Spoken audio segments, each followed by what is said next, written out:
Chapter 54, Titanomachy 2, Hades vs. Arabus.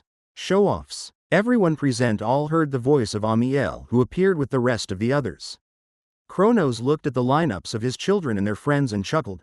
Is this supposed to be a joke? Don't make me laugh. If you have any more hidden card anywhere, then you better reveal them, because after this, you won't have the chance anymore, he said as he stared deep into the eyes of Zeus, the bastard who started all of this. Samael frowned when she heard that. She flew down and landed in front of Hades. I don't like you, and this is just pure first-time meeting. I wonder how Rhea was able to endure you long enough to birth you 6 children. If it were me, I would have killed you long ago. So let's not get into any small talks, and let the Titanomachy begin, said Samael as her shadow expanded and a large swamp of demons came out of different kinds and rushed at the opposing forces, the Titans. With that, Zeus and the others also launched their attacks, beginning the Titanomachy. Kronos didn't expect them to just attack like that and did not expect to encounter someone unexpected, like Samael, who could summon battalions of these demons, leading his forces into disarray. But he quickly stabilized his forces and made a counterattack of his own, meeting the invading demons head-on using the lesser gods, and he along with the Titans faced the Olympians and the others who sided with them. While Arabus just quietly appeared in front of Hades after Samael left to assist the nymphs' armies to take care of the other gods that cake with Kronos.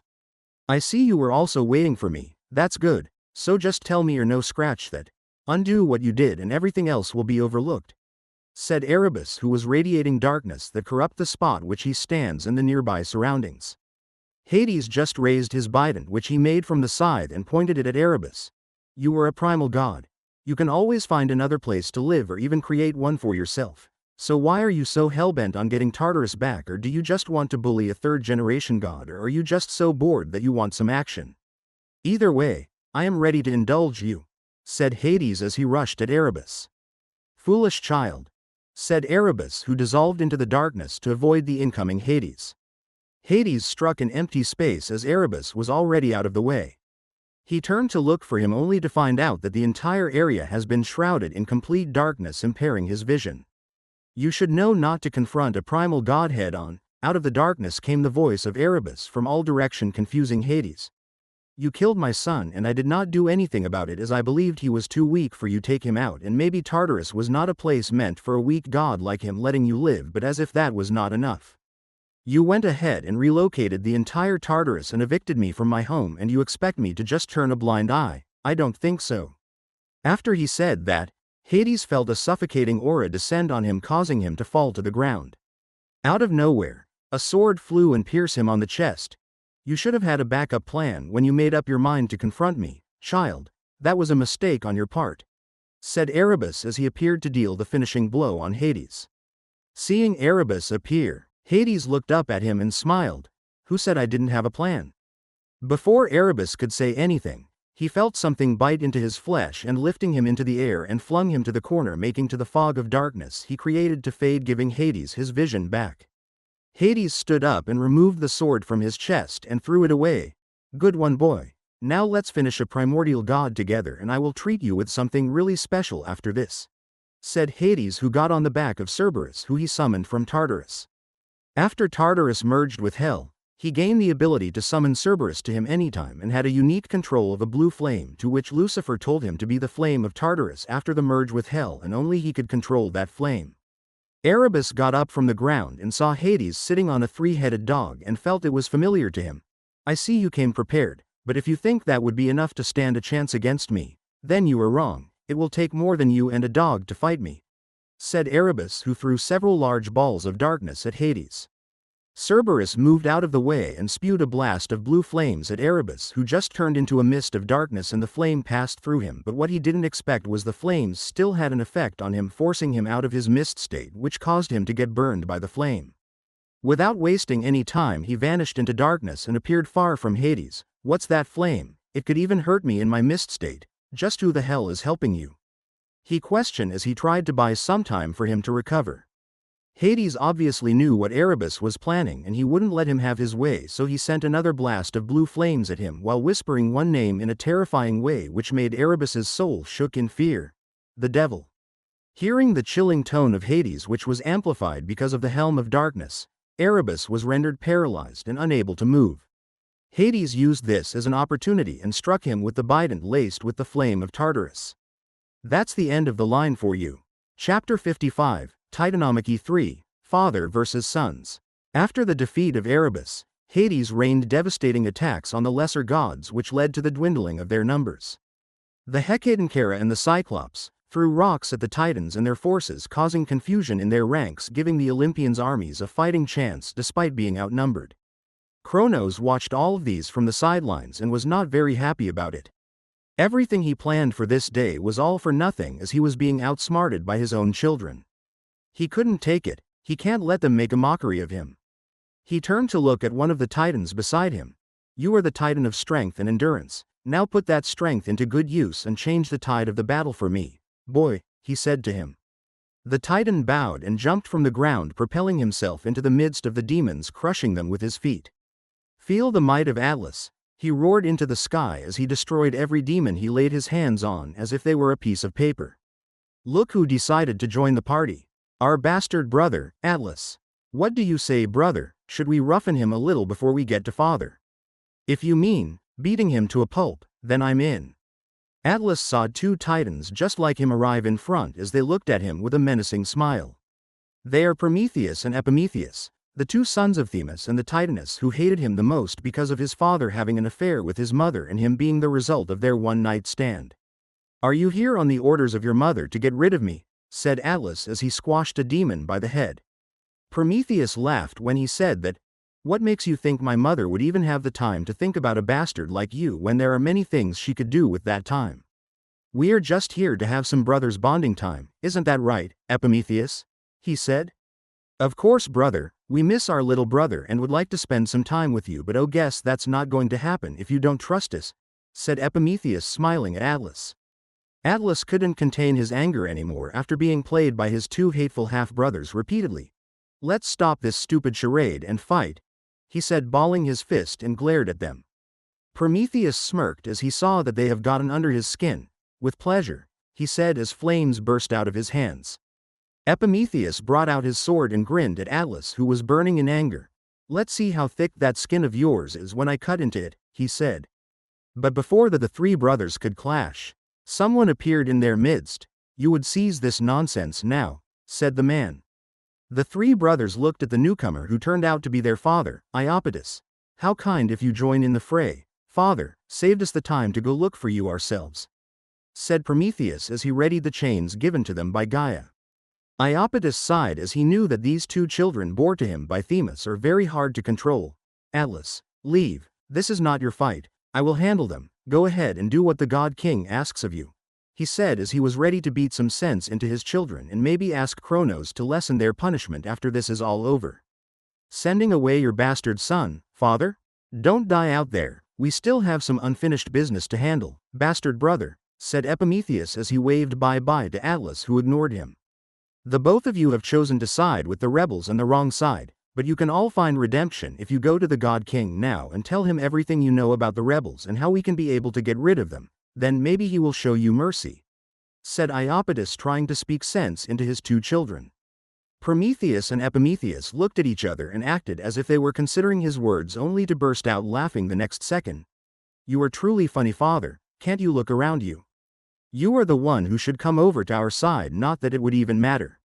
The God King walked into a losing battle from the very beginning. The winner has already been decided the moment he was born, and all of these is just a formality. After this war, Zeus will be the new ruler of the Greco realm and he will bring about a new age. So don't try to make us change sides, cause we won't do the same to you, Prometheus said as he threw the chains at Iapetus, who was dazed after digesting what Prometheus said. Feeling the chains on him, he quickly came out of his daze and broke free from them and lunged at his two sons. Even if the winner has been decided by you, the same cannot be said for us, as there is only one king, and that's Kronos, and he will remain so for as long as the Titan's breath, he said while landing a clean hit on Prometheus and kneeing Epimetheus. Even if I have to beat some sense into you, then I will gladly do so as your father, said Iapetus as he held Epimetheus, who was close to him, and punched him repeatedly until his hands were held by Prometheus.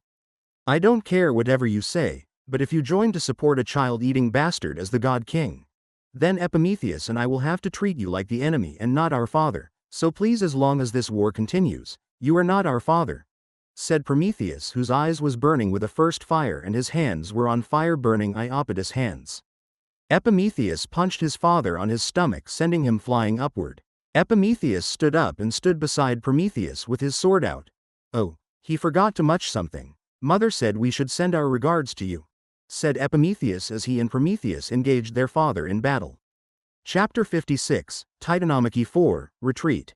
Boom tilde boom tilde boom. The entire battlefield was in disarray as the woe sides clashed. The Titans that were with watching the ongoing confrontation between them and the Olympians were actually surprised to find out that they were the ones being dealt with despite having more numbers than them. Kronos was furious when he saw these. He thought that they should have dealt with the Olympians by now and go back to Mount Orthus by now, but it seems his children had thought this through. "It is these dark creatures that's giving us a hard time. They keep on coming even after they are destroyed, as if there is an endless amount of them somewhere," said Hyperion after observing the situation on the battlefield. Creus shook his head and pointed at Amiel, who was laughing like a mad woman on the battlefield after killing of gods after gods effortlessly. "I say she is our problem. She was the one who summoned this dark creatures, just like Lord Shiva of the Hindu realm, and also wreaking havoc on our forces. She is the one that needs to be taken care of, and I doubt we could do anything to her. This is where Arabus comes in, and I can't seem to find him anywhere," he said after assessing Amiel, and knew that she is a primal level threat from her display of powers. "I doubt it. I can take care of some woman. We don't need Arabus for this. Arabus is here just in case that Lucifer guy shows up," said Hyperion as Aur flew to the area where Amiel currently is. Kronos looked around the battlefield and could not find the trace of Arabus anywhere. He turned to Creus. "Send someone to find Arabus now and tell him we have a situation that needs his attention," he said before focusing back at the battlefield. Creus immediately left to carry on the order of the God King. All these while Oceanus was just busy watching how his brothers were handling things, which was so saddening to him, but who was he to say anything? Nobody has taken his words seriously since the beginning, and he doubted they would start now. Meanwhile, on the area where Iapetus and his two sons battle it out has become a barren land as they destroyed everything on sight, even allies and foes.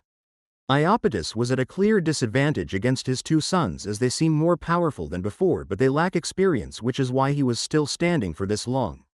"You are quite durable. Now I see where the bastard got his durability from," said Epimetheus as he walked out a large crater where he was flung to by his father. His clothes all torn and his hair disheveled like a madman. He has several bruises and some minor injuries. Same goes for his brother, Prometheus. Iapetus glared at Epimetheus for disrespecting his brother by calling him a bastard. "He is your brother and I am your father. You will not speak of him that way," he said as he released a beam of blazing light at him. Epimetheus got out of the way before it even came close to him and appeared several meters from the beam of light. He smiled as he looked at his father. "You should give it up now. If you continue fighting you will die before you even know it, which Granny would not take lightly," said Epimetheus while sneakily looking for Prometheus, who was with the chain meant to hold their father down. "You should be the ones to give it up. There is no way I can go down like this, not by the hands of my children," said Iapetus as he readied another attack. Epimetheus sighed as he still could not find Prometheus, so he had to put his father down with killing him, and that is very difficult. "This is going to be an hassle," he said as he transformed his sword into a spear and infused divine energy at the tip of the spear before throwing it at his father. "Go to sleep, old man." The spear traveled in an uncanny speed that even Iapetus found it difficult to follow, especially in this weakened state. Before he could come up with a counterattack of his own or even set up his defense, the spear had already pierced him through his stomach, coming out of his back. "Prometheus, now is the time you show up," Epimetheus said, using his divine voice to call out to his brother. As if hearing the call of his brother, a chain came from below Iapetus and wrapped around him tightly, not giving Iapetus to escape from it anymore. "Sorry brother, father trapped me underground. It was until I heard your voice before I could find my way out," said Prometheus as he appeared beside his brother. "Now what? We have done exactly what she said. Use this chain to tie them down and I will handle the rest," but he is still completely fine, and with time he is going to. Before Epimetheus could complete his sentence, the chain lit up in a blinding gold light that affected the entire battlefield, creating confusions everywhere before fading. After everything came back to normal, Iapetus was nowhere to be seen. "I guess that's what it is. Let's get some rest first before heading back into the battlefield," said Prometheus as he sat down there. Epimetheus also joined him as he was also exhausted from the confrontation with his father. Meanwhile, throughout the entire battlefield, the forces of the Titans began retreating after the recent appearance of that flash of light. "Hey, come back and fight, the fun was just about to begin, don't go. Come on," said Amiel, who had her fun cut short by the retreating Titans. Before she could follow them, she immediately stopped and frowned before turning back while grumbling. On the other side of the battlefield, Kronos looked at the Olympians' forces with pure unfiltered anger before he also turned his back and left. Chapter 57, Titanomachy 5, Mr. Olympus. After the retreat of the Titans, the Olympians and their allies all went back to the mountain to recuperate and get ready for the next clash with the Titans. "Why did you tell me to let them go, Lucifer? We could have finished this stupid war in just one day and you just let them walk away?" yelled Amiel at Lucifer, who just sat on a chair as if he was not the one being yelled at. Not getting a response from Lucifer frustrated Amiel even more as she threw a vase at the wall. "Answer me, brother. Why did you tell me to come back?" she questioned him once again. Lucifer sighed and stood up, walked to the door before turning to look at Amiel. "I did not tell you to stop your advance because there is a reason, but because you need to stop interfering. You assisting them with the demons is already enough, but you still went ahead to fight with them personally. That's the problem, so do yourself and I a favor and refrain from taking things personal in the next battle. I don't want to come there and beat you up," he said before leaving the room. Amiel angrily sat down and poured herself a glass of wine. "What are we supposed to do here if we can't even have a little fun? It is better to just stay in hell than come here and have to listen to all these rules," she said before she went to her bed and just fall on top of it and closed her eyes as she thought of what to do now since she has been banned from her only source of entertainment. Elsewhere, bam! A loud sound of someone hitting a table could be heard throughout the entire campsites. Kronos has been so angry since they arrived here, and it seems there is nothing he could do about it. His children bested him in today's clash. He has lost one of his brothers and trusted commander to them, and he did not get anything from them except the loss of his men. Even Arabus he took to change the tide of the battlefield was nowhere to be found. It was as if he disappeared into thin air. He looked at the sky and roared madly at it because it reminds him of his father every time he looks at it, even in your death. "You are still trying so hard to make sure I don't succeed, isn't it? Well, you are winning because ever since you placed that stupid curse on me, I keep failing at everything, and now I can't even get one on my children, and it seems they could see my EV move and prepare a countermeasure against me," he said as he smashed another table. "But I won't be brought down by the likes of them, and I won't be ferreted by you, because even if you are against me, remember I killed you once, I can do it again." In the nearby tent, Oceanus was sipping a hot tea when he heard Kronos shouting like a madman. "He has finally lost it. Well, that's what he gets for letting his emotions cloud his judgment," said Oceanus, chugging the remaining drink into his mouth. The next day, Iapetus was battling with his two sons and they finally defeated him by tying him up with some chains, and the next thing a flash of light engulfed the entire battlefield, and when it subsided, he was nowhere to be seen. "He disappeared from there," said Creus, who saw everything while looking for Arabus. It was his idea to retreat so that they can be able to figure out what or where Iapetus is after he disappeared, but they could not seem to feel him anywhere. All the connections they have to him is completely lost. "I think it most have something to do with mother. She would not want to see her children come to harm, so she might be up to something, and that chain is her doing." Finally Oceanus spoke, which surprised the remaining Titans greatly as he has always remained silent all these while. "Then I suggest we don't go into battle yet until we figure out what mother wants or how to counter her chains," said Hyperion, who was greatly injured from his encounter with Amiel, and that was she going very easy on him. "So we just send the lesser gods and higher gods to go out to battle without any one of us there to provide support and assistance in case the children of Kronos decides to join the battle and slaughter them all," Creus said. Kronos agreed with what Creus said and could not just send his army to battle without any form of assistance. "They cannot be the cowards here. One of you should go. Also take Atlas and Menoetius with you. We should be able to deal a blow to them with this lineup," said Kronos as he stood up and left the meeting room back to his room. Everyone waited to see who was going to volunteer to go to the battlefield today, but nobody did. "Seeing as nobody wants to volunteer, I suggest we put out to a vote," said Creus. "Forget it, I will be going. There is no need for that, and maybe in the process broker peace with them," said Oceanus, who stood up and left. Kronos looked at him disgustingly as he left. "Broker peace my ass," he said before he also left. The rest if the Titans also left to take care of other things, especially Hyperion, who needed a well-deserved rest to heal from his injuries.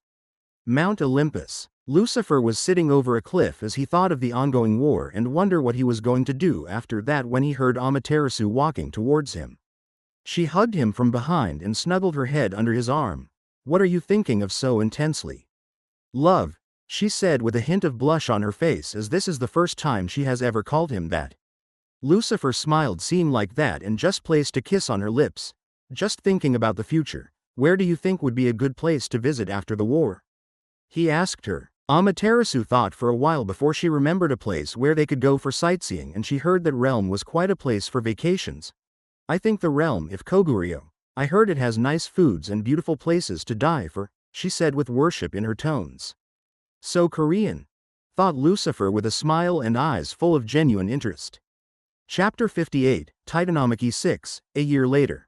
Mount Olympus. Lucifer stood at the top of the mountain as he overlooked the entire battlefield from there.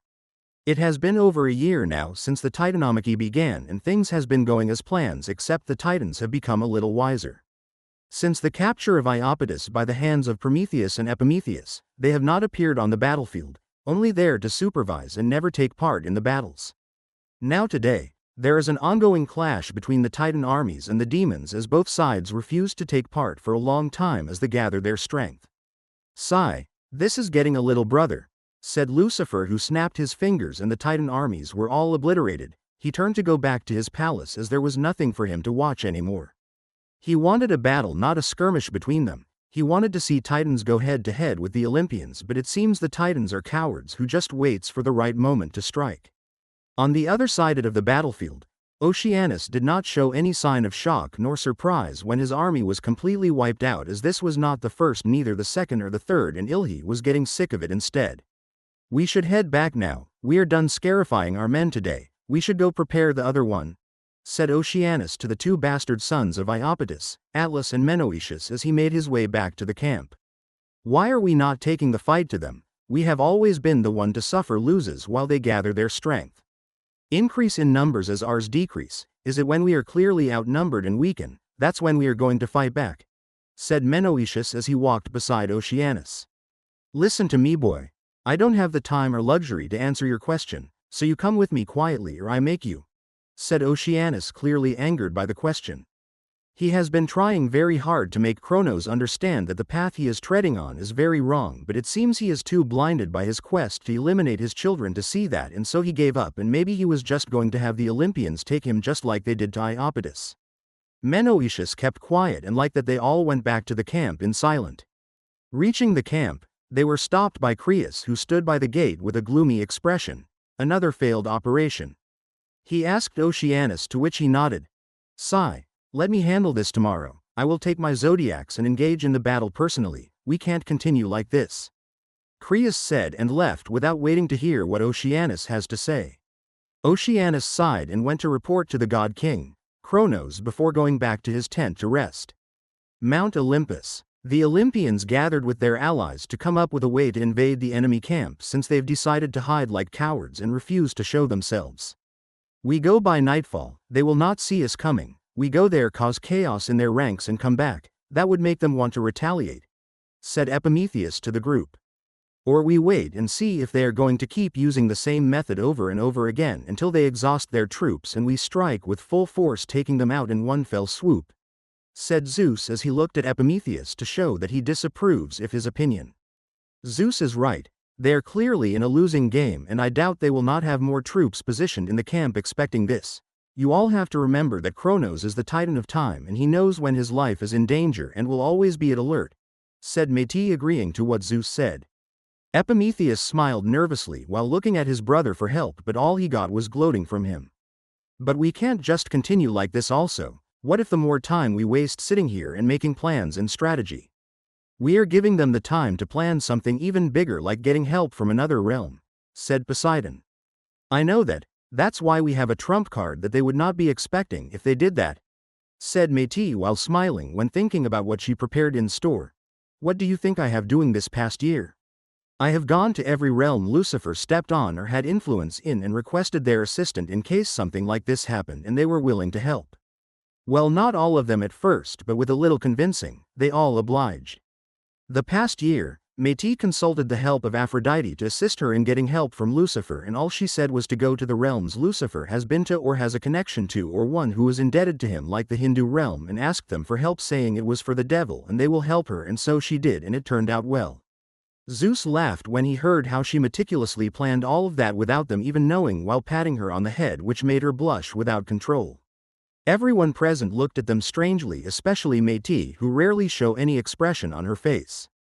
Ahem. Zeus stopped patting her head as he realized what he was doing and where he was, while Métis embarrassed her face with her cloth. Now that is sorted, can we leave now? I have something to take care of, dead souls to take to Tartarus, said Hades, as he has not gotten a keeper or a guide to take the souls of the dead and damned to Tartarus, which is no longer a prison for the living but a place for only the dead. Cough. Métis coughed before taking the cloth of her face. Sure, you can go. We're done here, she said as she immediately stood up and left. What a love-struck fool, said a jealous Hela. And with that, they all dispersed and went to their various palace. Chapter 59, Titanomachy 7. Creus attacks the Olympians. The next day, the battlefield. Creus, the god of the constellation, along with his zodiacs and the armies of the Titan forces, all arrived on the battlefield as they stood against an already positioned demon army and the nymphs' army when they saw the line-up today. Gods of Olympus, I am Creus, god of the constellation, come out and face me. Using his divine voice, Creus said, calling out to the Olympians. Despite Kronos' refusal for him to engage in battle, he still did so, as he can't be there watching his army all die when he can do something to help them, but he didn't because he was following the orders of a madman, blinded by his greed for power. He can't do that, even if he side with just because they're brothers and he is the god king. That does not mean he is going to let anyone die on his watch. Mount Olympus, I see they have changed their ways, no more hiding like cowards, said Prometheus as he played with a ball of flame which he created. I hear Creus is one of the stronger titans. His divine ability to draw upon the power of the stars to his aid makes him a formidable enemy to face, said Métis as she stood beside Zeus and told him all she knew about the Titan of constellation. Then we won't draw the battle to nightfall. We have to end it as soon as possible, said Zeus as he readied himself to face the Titan. Métis shook her head. That's what you don't get. The stars that you see in the sky at night are not the only stars in the cosmos. We are talking about every planetary body, the sun, the moon, they are all stars, so what you are thinking is not going to happen. Instead, we must find a way that will weaken him long enough to use the chains or something to distract him. If not, we are talking of you battling Creus for a very long time, said Métis. Zeus fell into contemplation as he heard that. That's going to be a problem, but thanks for the information, we are going to use it well, said Zeus as he along with Prometheus and Epimetheus left to face the enemy. While this was going on, Lucifer was watching all of these from his room with sleeping naked goddesses by side. Titan of constellation. That power would be very interesting. Having the power of the stars in my hands would be even more interesting, said Lucifer, smiling. He focused all of his attention on Creus. Back to the battlefield. The two armies have already clashed and the Titan army was surprisingly getting the upper hands here as they tore through the ranks of the nymphs and demon easily. This was all thanks to Creus as he empowered them with the power of the stars, making them formidable in battle, and also had the assistance of the zodiacs on their side. Bang! A loud sound of someone landing on the ground reverberated throughout the battlefield and created a lot of smoke, hiding whoever it was that just arrived. Out of the smoke, a sword flew and pierced one of the lesser gods, immediately taking his life. After the smoke was cleared, Epimetheus could be seen grinning from ear to ear as he held another sword. Oh, this is going to be fun, he said as he engaged with the armies of the Titans. After taking the sword he threw at the lesser god, heads falls everywhere he passed through. You must be Creus. I have heard so much about you and I was wondering why you are still a lackey to Kronos, said Zeus, who appeared with a zap of thunder above Creus. Creus looked at Zeus above him and he had to said, he bore an uncanny resemblance to their father, Kronos.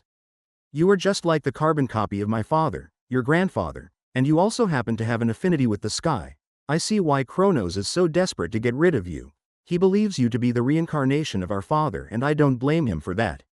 I mean, he killed his father only to have him curse him, and now one of his sons looked like him. I would have taken the same action honestly," said Creus with smile. "But I am not here to talk or exchange pleasantries. I am here to get rid of you so that this pointless war would end." Lightning flashed in Zeus' eyes as the sky roared with the sound of thunder. "Try as you may, you can never get to me. You can never defeat me, because it would take more than the likes of you to be able to defeat me," said Zeus as his voice became the roar of thunder echoing throughout the battlefield. "Then so be it. I didn't expect you to beg either," said Creus as he grew into his Titan form and towered over Zeus. "But if you think you are some one big powerful being to look down on everyone you coke across, then you are in for a big surprise," Creus said as a terrifying aura burst out of him, pushing Zeus several meters back. She was right. This Creus guy is not to be taken lightly with. "Good thing I listened," said Zeus as he looked at a far side of the battlefield where the Hecatoncheira and the Cyclops are hidden and waiting for his signal. He gave them the signal and they fired large boulders at Creus, who sensed something aimed at him. He looked at where he could sense it from and saw large boulders flying towards him with incredible speed. All the big talks earlier and now resorting to trickery. "I don't even know how you made it this far," said Creus as he destroyed the boulders before they could even get close to him. "This is going to be one heck of a fight." Chapter 60, Titanomachy 9, The Olympians Attack Back. 5 months later, the Olympians arrived at the camp of the Titans a month ago, and they had a few skirmish between them once in a while as they try to assess their strength, but today, they're going to engage them in an all-out war. "This is the day we take the fight to them. This the day that will mark the beginning of a new era. Today is the beginning of the end to an old era. Today we make history," said Zeus as he stood at the forefront of the nymphs' army. "The demon army and the rest of their allies, bring down that wall," Zeus said to the Hecatoncheira and the Cyclops as they rained down stones on the wall of the camp, trying to bring it down. "Titans camp. We can't wait any longer. The Olympians have decided to attack with all their forces. They're bringing the war to us. We can't just sit by and wait for the reinforcements from the other realms," said Oceanus as he stood in Tuesday midst of all the Titans and faced Kronos. Bam! Before they could say anything, they all heard the loud sound of something, presumably a rock or a stone, hitting their walls. "They have already started. We can't wait anymore. We must go to war," said Oceanus. Kronos sighed as he wasn't expecting things to escalate this soon, but it seems that all of his plans are for naught. "We go to war, but we have to send someone to go to the realm of Kemet to ask for them to hasten their troops," said Kronos as he stood up and outside to confront the Olympians. Oceanus nodded and followed him while sending one of his trusted commander to go deliver Kronos' message.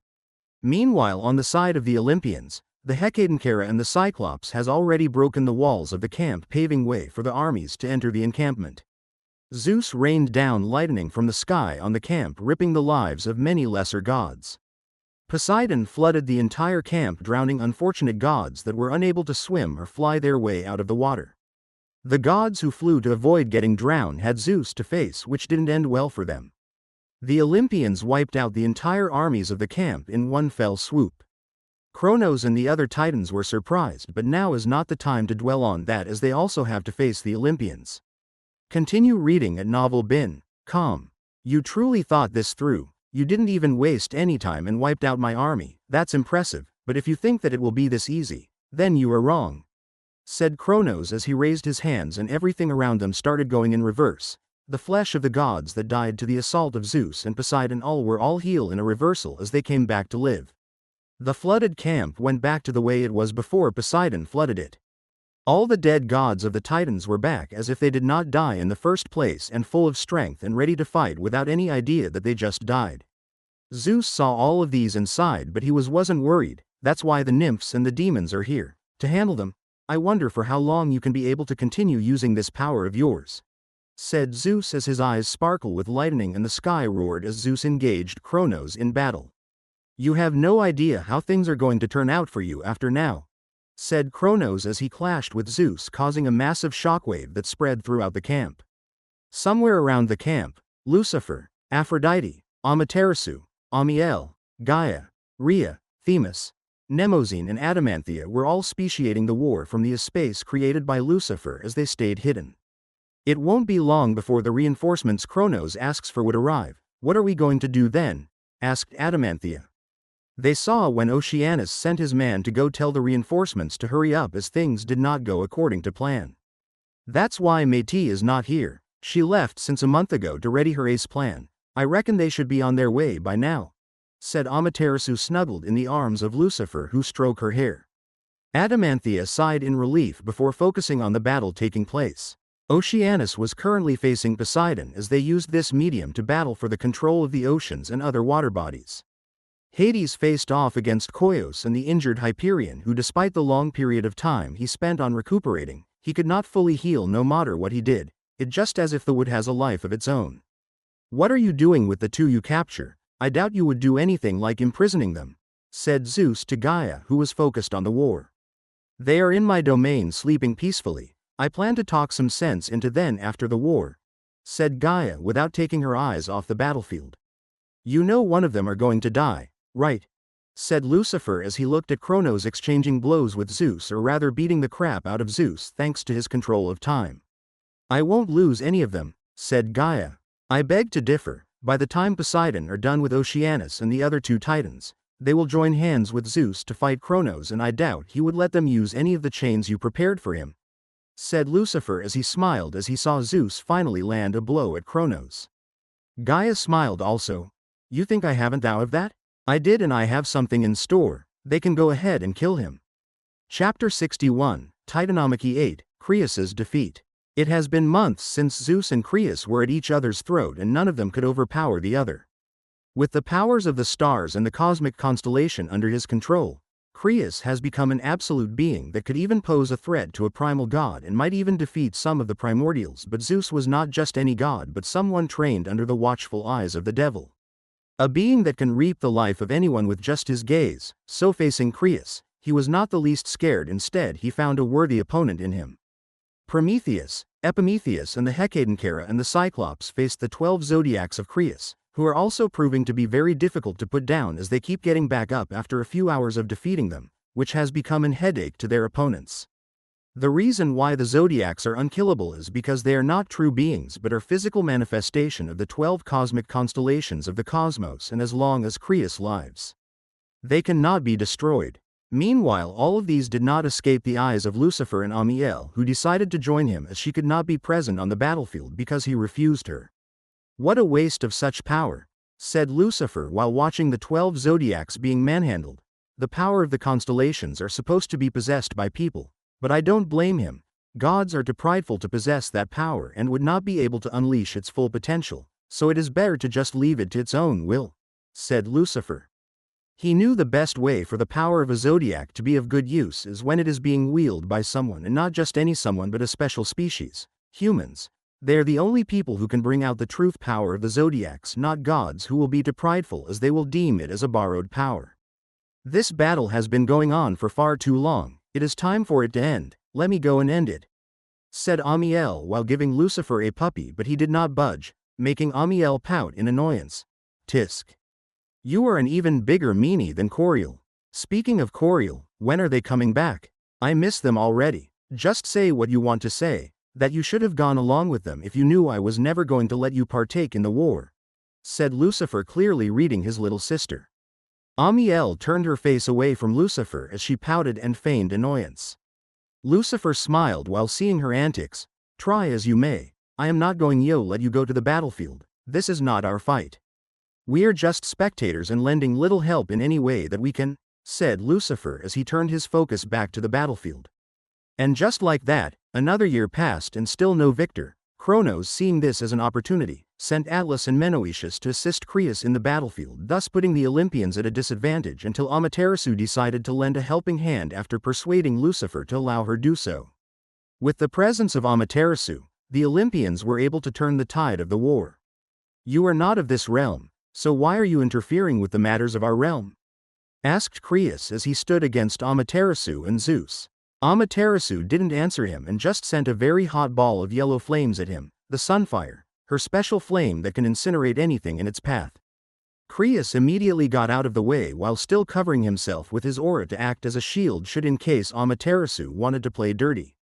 After he successfully evaded her attacks, Creus became serious and did not ask any more question, which he decided to ask after he put her in her place.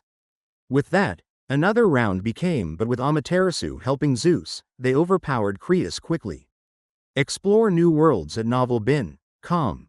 After a few days of exchanging blows, Creus was finally defeated and Zeus tied him up in the chains and the flash of light appeared again, and after everything returned normal, Creus was nowhere to be found and his 12 zodiacs also vanished as if they were not there in the first place. With the absence of Creus and his zodiacs, the Olympians easily defeated the troops of the Titans and captured Atlas and Menoetius, taking them back to Mt. Olympus. Mount Olympus. After a few weeks of rest, Métis gathered the Olympians together for a meeting. It is time we take the fight to them. I highly doubt that after the recent defeat, they're going to send more of their troops alongside the Titans to battle, which we don't want. So after a few months of rest, we are attacking the Titans' camp and ending this war once and for all, said Métis as she looked at the eyes of each and everyone present. Finally, I thought you were never going to say it. So how long do you intend for us to rest? Cause honestly speaking, I doubt we even need any, said Epimetheus enthusiastically as he is too excited to head into battle. Métis looked at the battle maniac and sighed. We're talking about 2 to 4 months here, and that we will also give us a lot of time to prepare. You don't want to underestimate your enemy, especially the Titans, said Métis while waiting for anybody else who has something to say. Silence reigned supreme as nobody said anything. So Métis said a few other things before calling it a day. Back at the Titans' camp, Kronos sat on his throne as he looked at a piece of paper in his hands, which put a smile on his face. He put the letter away before turning to face the direction of where Mount Olympus is. Your end is near. I can't wait to have you lots at my feet. Chapter 62, Titanomachy 10, Reinforcements arrives. You think I haven't thought of that? I did, and I have something in store. They can go ahead and kill him. Lucifer looked at Gaia and wondered what she was up to. You do whatever you want to do, but make sure you have thought it through. You don't want all that confidence to go down the drain, said Lucifer before focusing back on the battlefield. And just like that, a week passed and the reinforcements from the Kemet realm arrived and joined the Titans immediately. The Kemet realm reinforcements were led by Ptah, the creation god of the Kemet realm and soon to be the husband of Bast and Sekhmet, but Lucifer already killed off Sekhmet. So he is left alone with Bast unless he also dies in the battle. Lucifer smiled when he saw Ptah and stood up as he transformed into a demon. I am going into the battlefield. I have someone to take care of, said Lucifer as he left, earning him a frown and grumbling from Amiel, but she stayed put as she saw that he did not gi as himself, which means he was up to something. Being overwhelmed by the numbers against them, Amiel decided to increase the numbers of the demons and also their strength. Something she was holding back from doing, but they were at the climax of the war, so it's now or never. With the sudden influx of the demons in the battlefield, to which Lucifer used as an advantage, he hacked and slashed his way through the Greco and the Kemet armies, leaving trails of headless bodies behind him. He made his way to Ptah, who was creating several weaponries of different varieties as made waste of the nymphs and daemons. Lucifer roared as he rushed at Ptah, who just raised his hands and sent a blast of force at him, hoping to finish him off for good, but only to see that this demon was not just a mindless creature like the other ones, and he seems more intelligent after he dodged his attack. Oh, aren't you an interesting one? Maybe I could work with you, said Ptah as he flashed Lucifer an ugly-looking grin, making Lucifer want to puke. Lucifer smiled widely, showing off his demonic teeth, irritating Ptah with the disgusting view. And maybe while I'm at it, take care of the teeth thing, said Ptah as he stretched his hands at Lucifer. Lucifer felt a gravitational pull dragging him towards Ptah, but he resisted and pinned his sword to the ground, holding him there. Ptah was surprised by the strength of this demon and smiled as he found the special specimen for his next creation. You have just earned yourself a medal, he said as he increased his gravitational pull. With the increase of the gravitational pull, Lucifer let go of his sword and flew at an uncanny speed towards Ptah, who had a big grin as if he was about to get his hands on a prize, only to receive a punch on his face. Lucifer laughed crazily like the demons and danced around Ptah, mocking and laughing at him. Furious, Ptah stood and glared at Lucifer. You have done it. I don't need your whole body, so I can make sure I rip you apart before taking you back to Kemet, he said as his eyes shone a radiate golden light. I would like to see you try, said Lucifer as he and Ptah clashed. Ptah was surprised that the demon could speak, but now was not the time for him to be surprised as he traded blows with the demon, which was beyond his expectations. After a few hours of non-stop punching and kicking, Lucifer decided to end the fun as this lesser god was not worth his time, so he did to him what he did to him by pulling him with gravitational force and grabbed him by the neck. I wonder who is going to marry her now that you are dead. Or is he going to marry his own daughter? Said Lucifer as he broke his neck. Ptah died with his eyes wide open after he realized who the hell he was fighting with all these time. It was none other than the devil, the killer of his lover and a contender to the other. Lucifer smiled and turned around to leave only to frown as he sensed something. He turned around to look at Ptah. You sneaky bastard, said Lucifer as he burnt the body to crisp before returning back to the hidden space. Find your next read on novel bin. Com. With the death of Ptah, the Kemet army was in disarray and became disorganized. They turned around to flee but was stopped by Kronos, who appeared in front of them. Are you trying to desert? Is that how you were trained? Just because your commander died do not mean that you should run back to your realm. Instead you should make sure his death do not go in vain. You should make sure to get revenge for him, not trying to be cowards and run away. You are better than this, so show them that you are the soldiers of the Kemet realm, said Kronos as he boasted the morale of the Kemet army as they turned around to fight back. To fight back for their commander. Ha ha ha ha ha. Kronos frowned when he heard someone laughing uncontrollable in the battlefield. He turned around to see who it was only to frown even more. What are you doing here, Bor? Said Kronos as he glared at Bor Burison, the son of Buri of the Acer domain. Bor smiled as he looked at his longtime friend turned enemy. I didn't know you for someone who could say such words. I guess the saying, desperate times calls for desperate measures, were truth. You were so desperate to win this war that you even became a motivational speaker, said Bor as he brought out the blade of Sekhmet, which attracted the Kemet army's attention to him after perceiving the aura of their goddess coming from him. So how should we do this? Chapter 63, Titanomachy 11, Clash between Father and Children. So how should we do this? Said Bor as he brandished his blade together and smirked at Kronos. Leave him be, he is ours for the taking. Bor turned around to see the three sons of Kronos standing behind him. This is not my battle, so I will let you have him. Just tell me what you want me to do, said Bor as he backed down from facing Kronos. Help our sisters take care of the remaining titans, said Hades as he pointed at the direction of his sisters. Bor nodded and turned around to leave only to pause. While you were at it, the Kemet army seemed to look at you when you brought out that blade. Maybe you could use it to your advantage, said Zeus after he noticed the minute changes from the Kemet army immediately that blade saw the daylight. Bor nodded and went on his way to assist the girls, leaving the three brothers with their father. I see you managed to defeat Oceanus. That impressive of you, boy, but your winning streak ends here, said Kronos to Poseidon with burst of green aura oozing out of him which even affect the very fabric of reality. The space around them tore and repaired itself. This is the power of the God King, the true power of Kronos. The three brothers also got ready as they faced off the final obstacle in their path. Their father, Kronos. Let's do this, said Zeus, and with that, the three brothers attacked their father. Even with the three of them fighting Kronos, it was very difficult to get an upper hand on him as Kronos proved to be very slippery and unpredictable. It seems he could predict their attack before they even make one. While he is unpredictable to them, they were predictable to him. But the three brothers didn't relent and continued to exchange blows with their old man as they believed that he would not last very long with the three of them facing him. But that was not true because Kronos fought with them for almost 4 months now, but he did not seem to be tired. Instead, he appeared to be in his peak state throughout the time, giving the brothers headache. I told you, didn't I? Your winning streak ends here, said Kronos as he sent a blast of green energy canceling the attack aimed at him.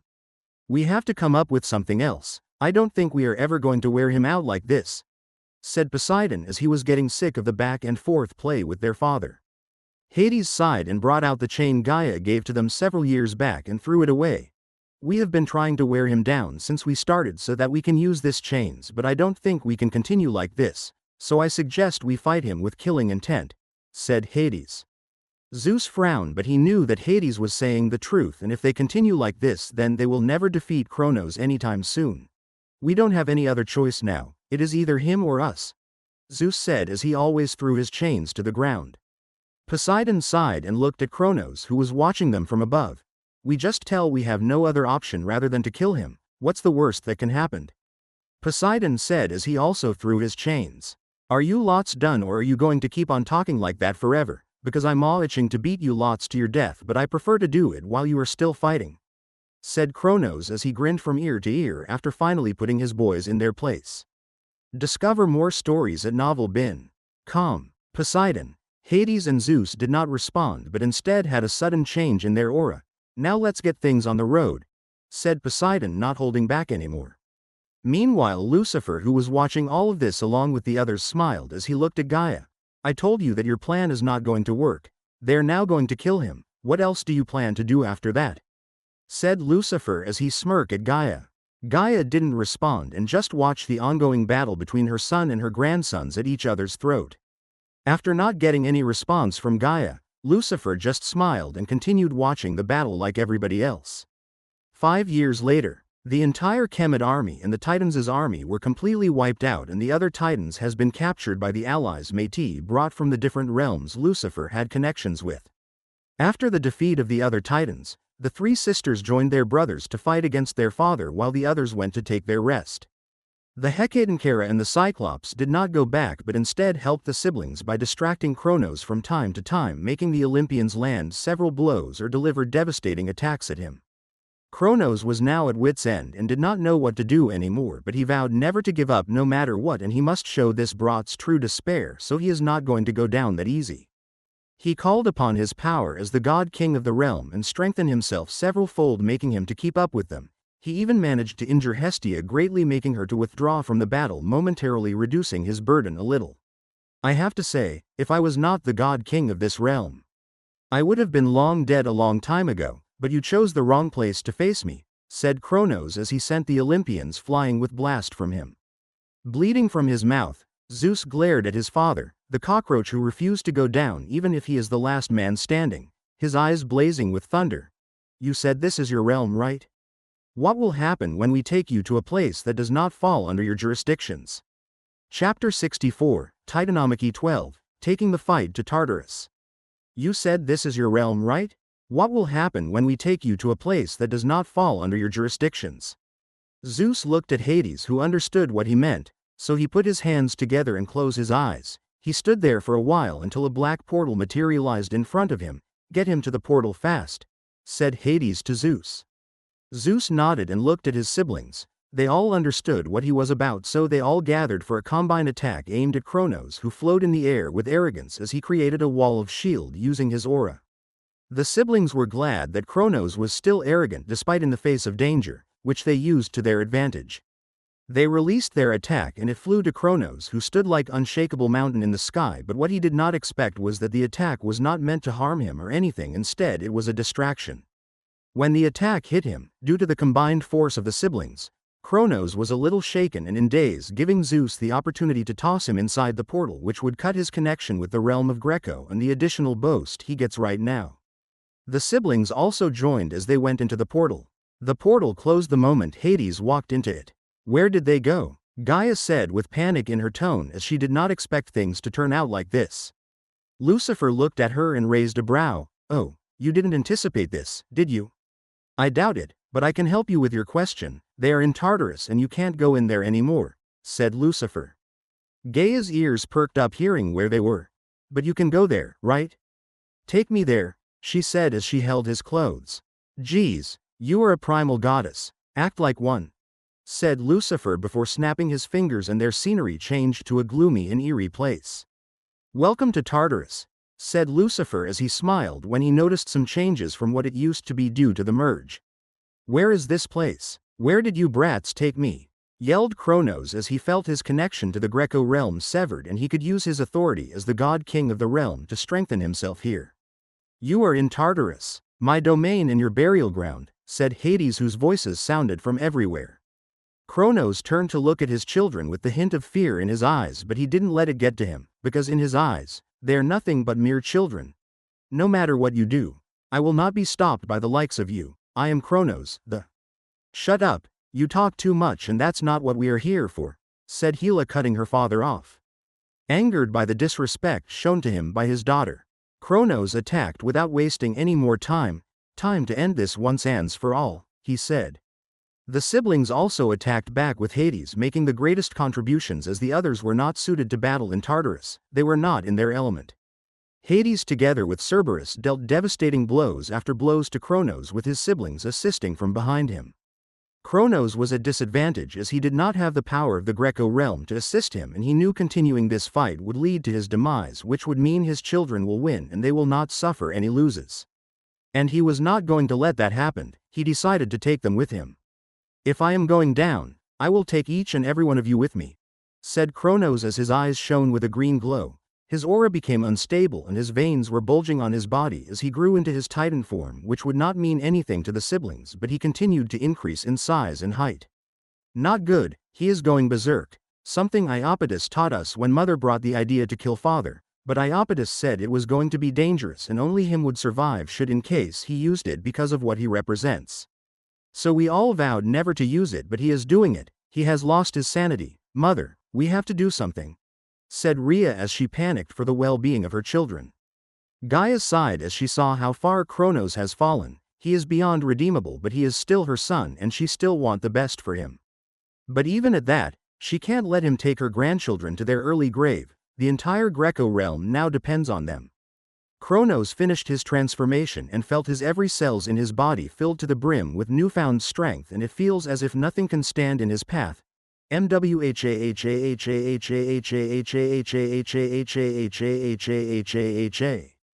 burst out laughing so hard, clearly drunk in the feelings of power. He looked at his children and a terrifying grin formed on his face. "I told you, no matter how hard you try, you can never best me. Now time for you to feel the wrath of the God King of Greco," he said as the entire Tartarus shook from the terrifying pressure emitted from him.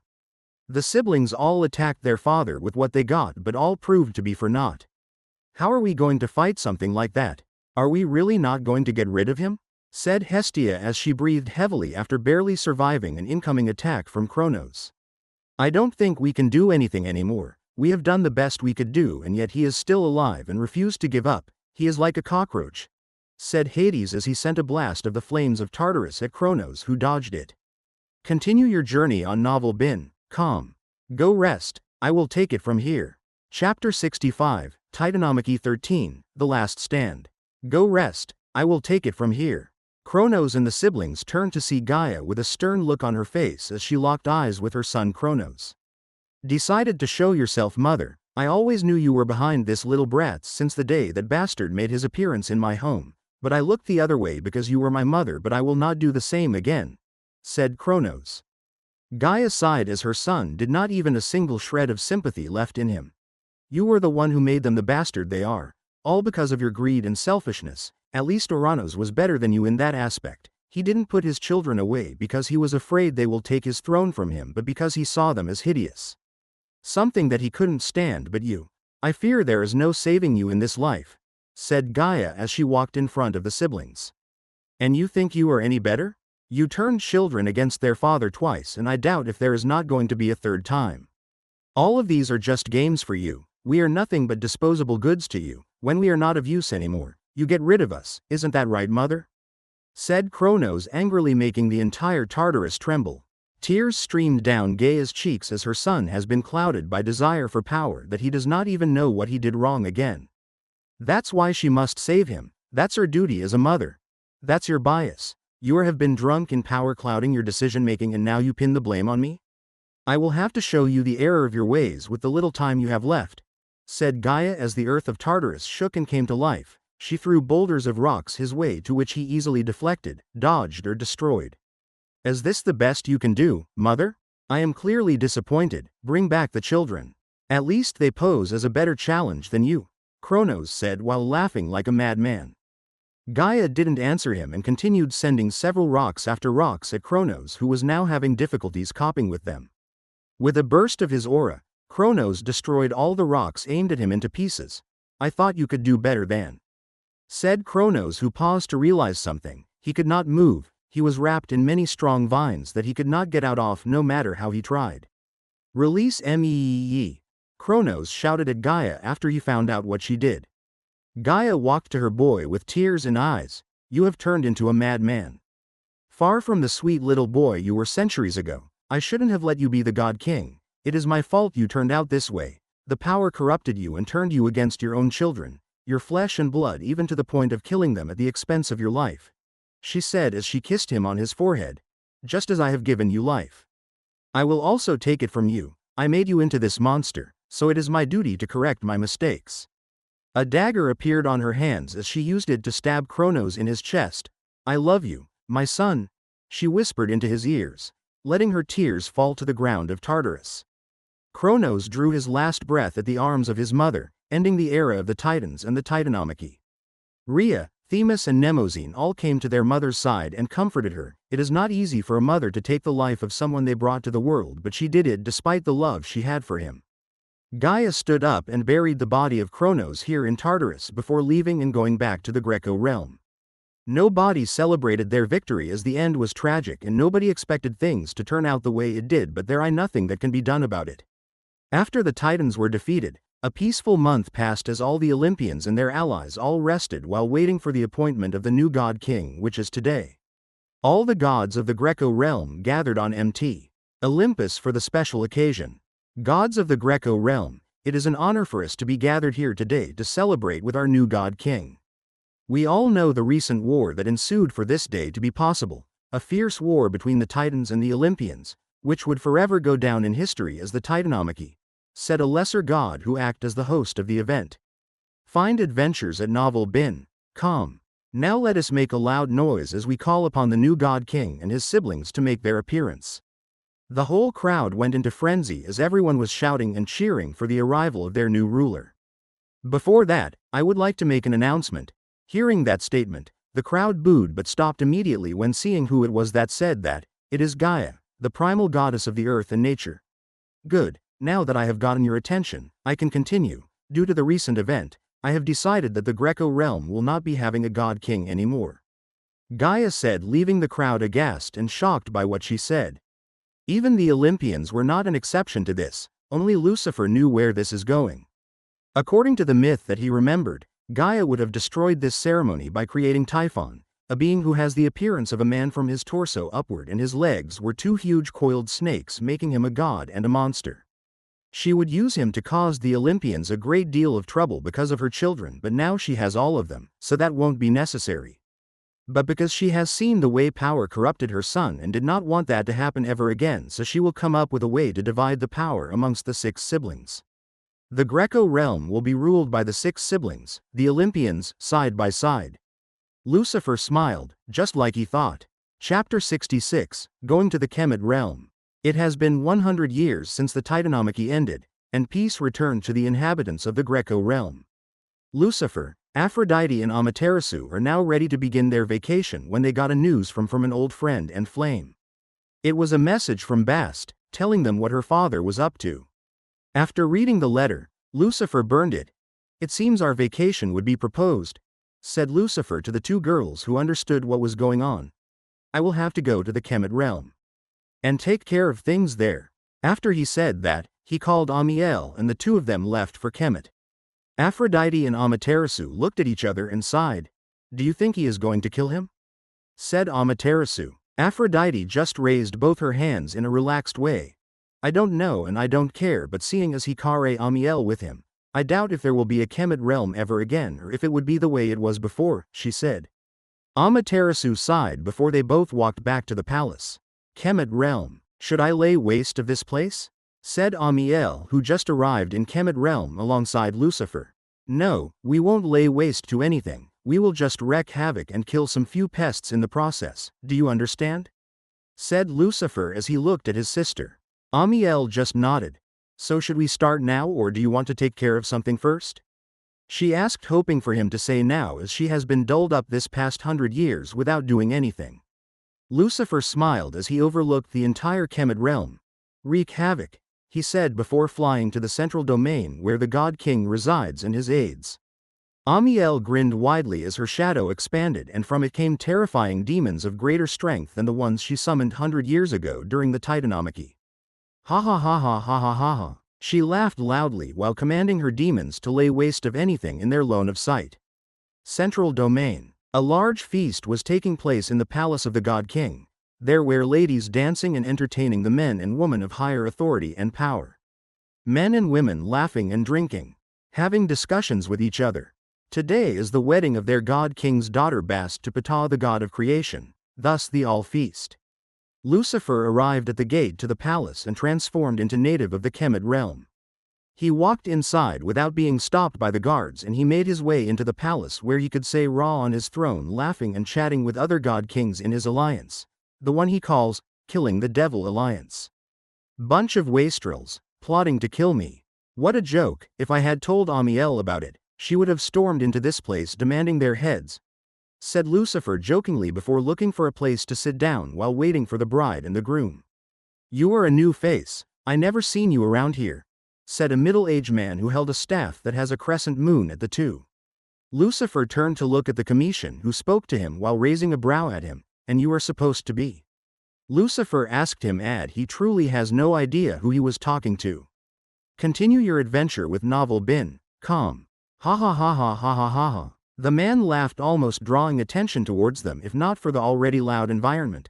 I said it, you are a new face, and from the way I see it you are not from this realm but disguising to be one, which means you are up to something, said the man as he looked at Ra sitting on his throne and back at Lucifer.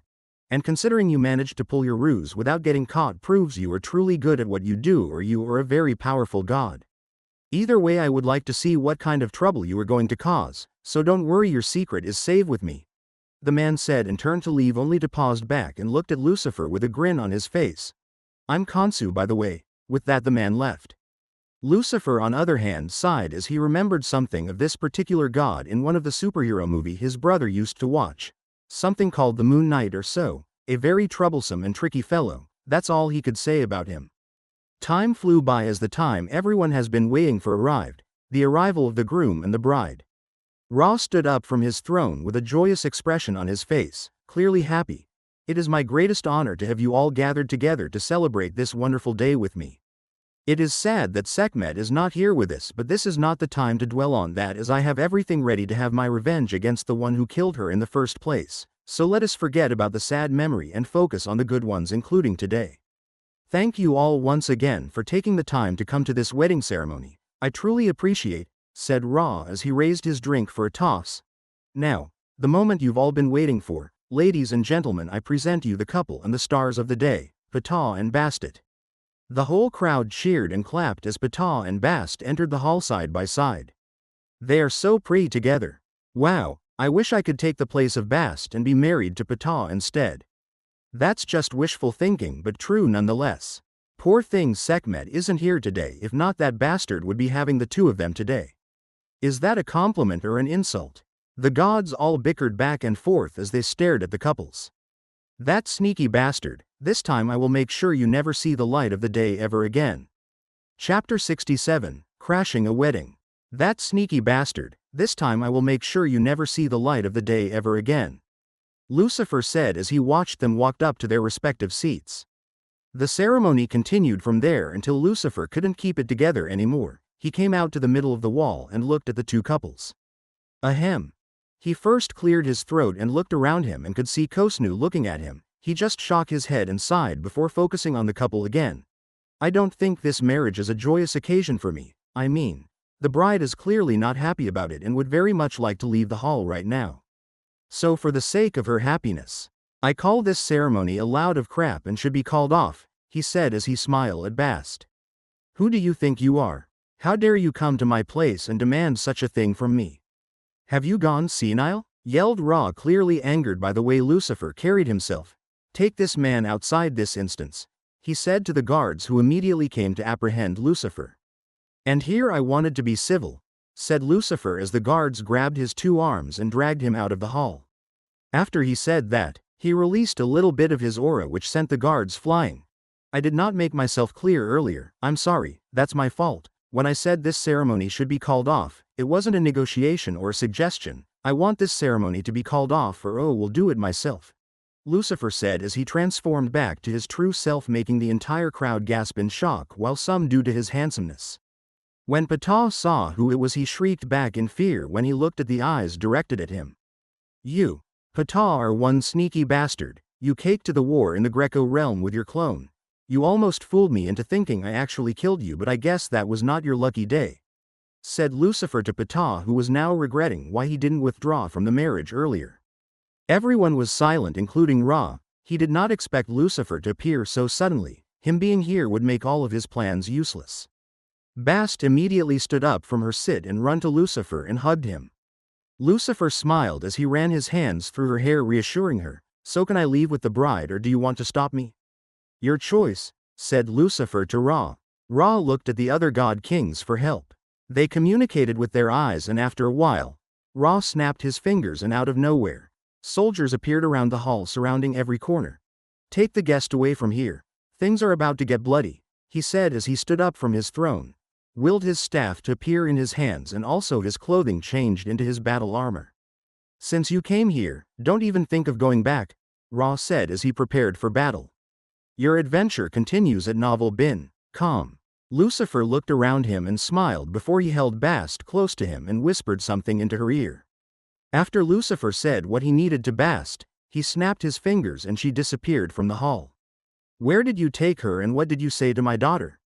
Ra asked. "I told her that I might make a mess of the entire realm and maybe gravely injure you in the process, to which she agreed as long as I don't kill you," said Lucifer as he looked at the other god kings besides Ra and noticed that some of them bore some resemblance to the African people. "The continent where you came from, which of you is Shango?" he asked the god kings. "I am. What do you want with me, devil?" said a dark-skinned man with dread-like hairs. His eyes sparkle with electricity, and he has an accent Lucifer remembered all too well.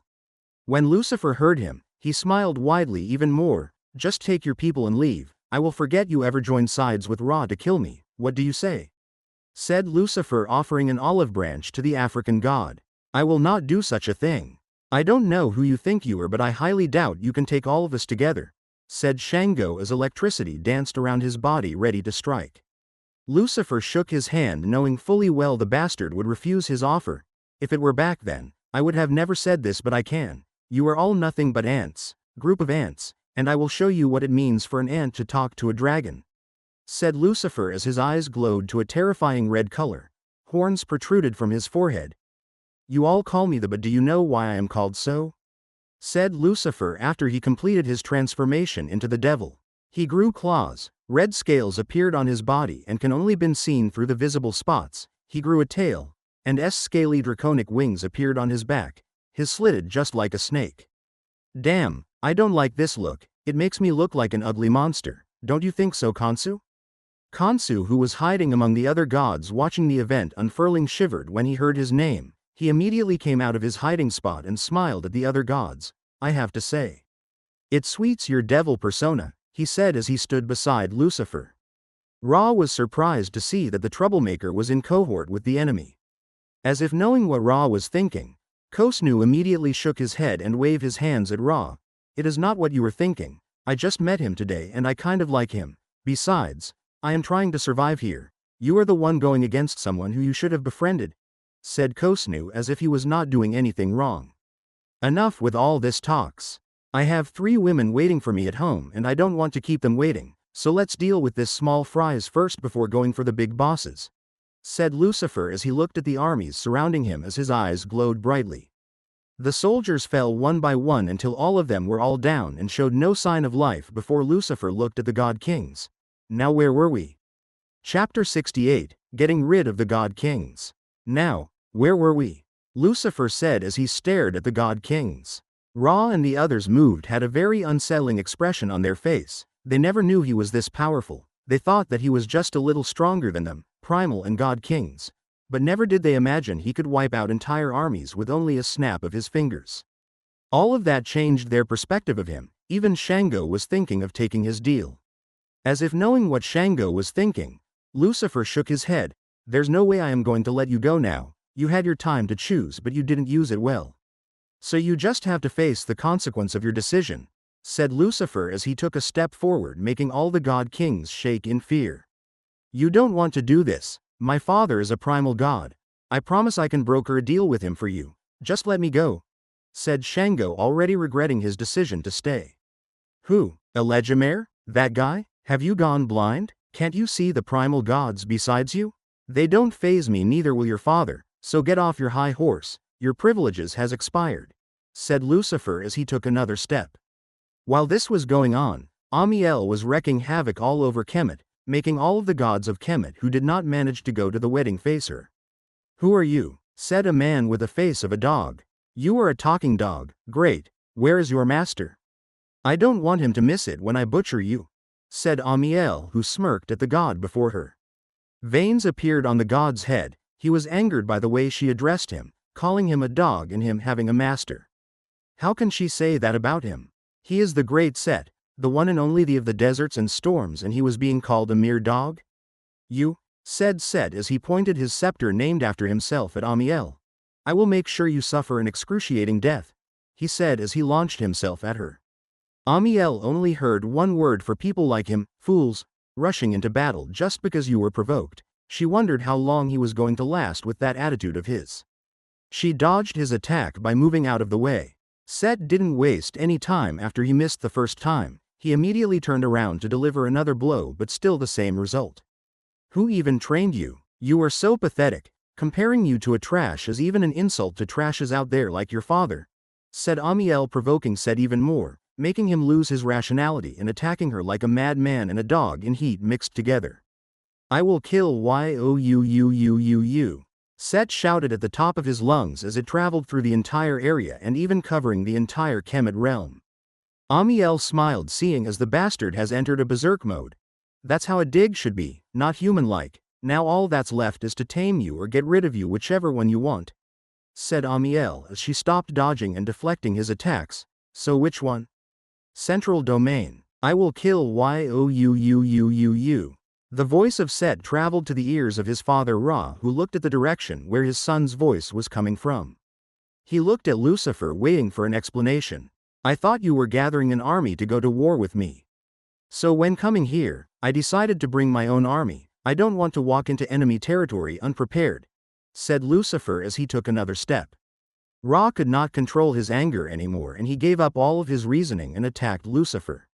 The other god kings remained as they were too afraid to attack, hoping Lucifer would show them some mercy. Ra and Lucifer exchanged blow after blow, with Ra gaining the upper hand, even to the extent of drawing blood from Lucifer. When the other god kings saw this, they were surprised, as they thought Lucifer was going to finish Ra in just 2 to 3 moves, but all they could see was Lucifer getting his ass kicked. Stay tuned to Novel Bin. Com. Without wasting any more time, they also joined Ra to make the demise of the devil come quicker. They joined Ra hoping to turn the tide of the battle, only to regret their decision immediately. "Ha ha ha ha ha ha ha ha ha ha ha ha ha ha ha." Lucifer's laughter filled the entire hall. He couldn't believe it. Just a moment ago they were all just acting like some domestic animals, as if they were not capable of harm, but when they saw that he was being suppressed, they immediately showed their fangs, ready to dig into his flesh. "Foolish gods.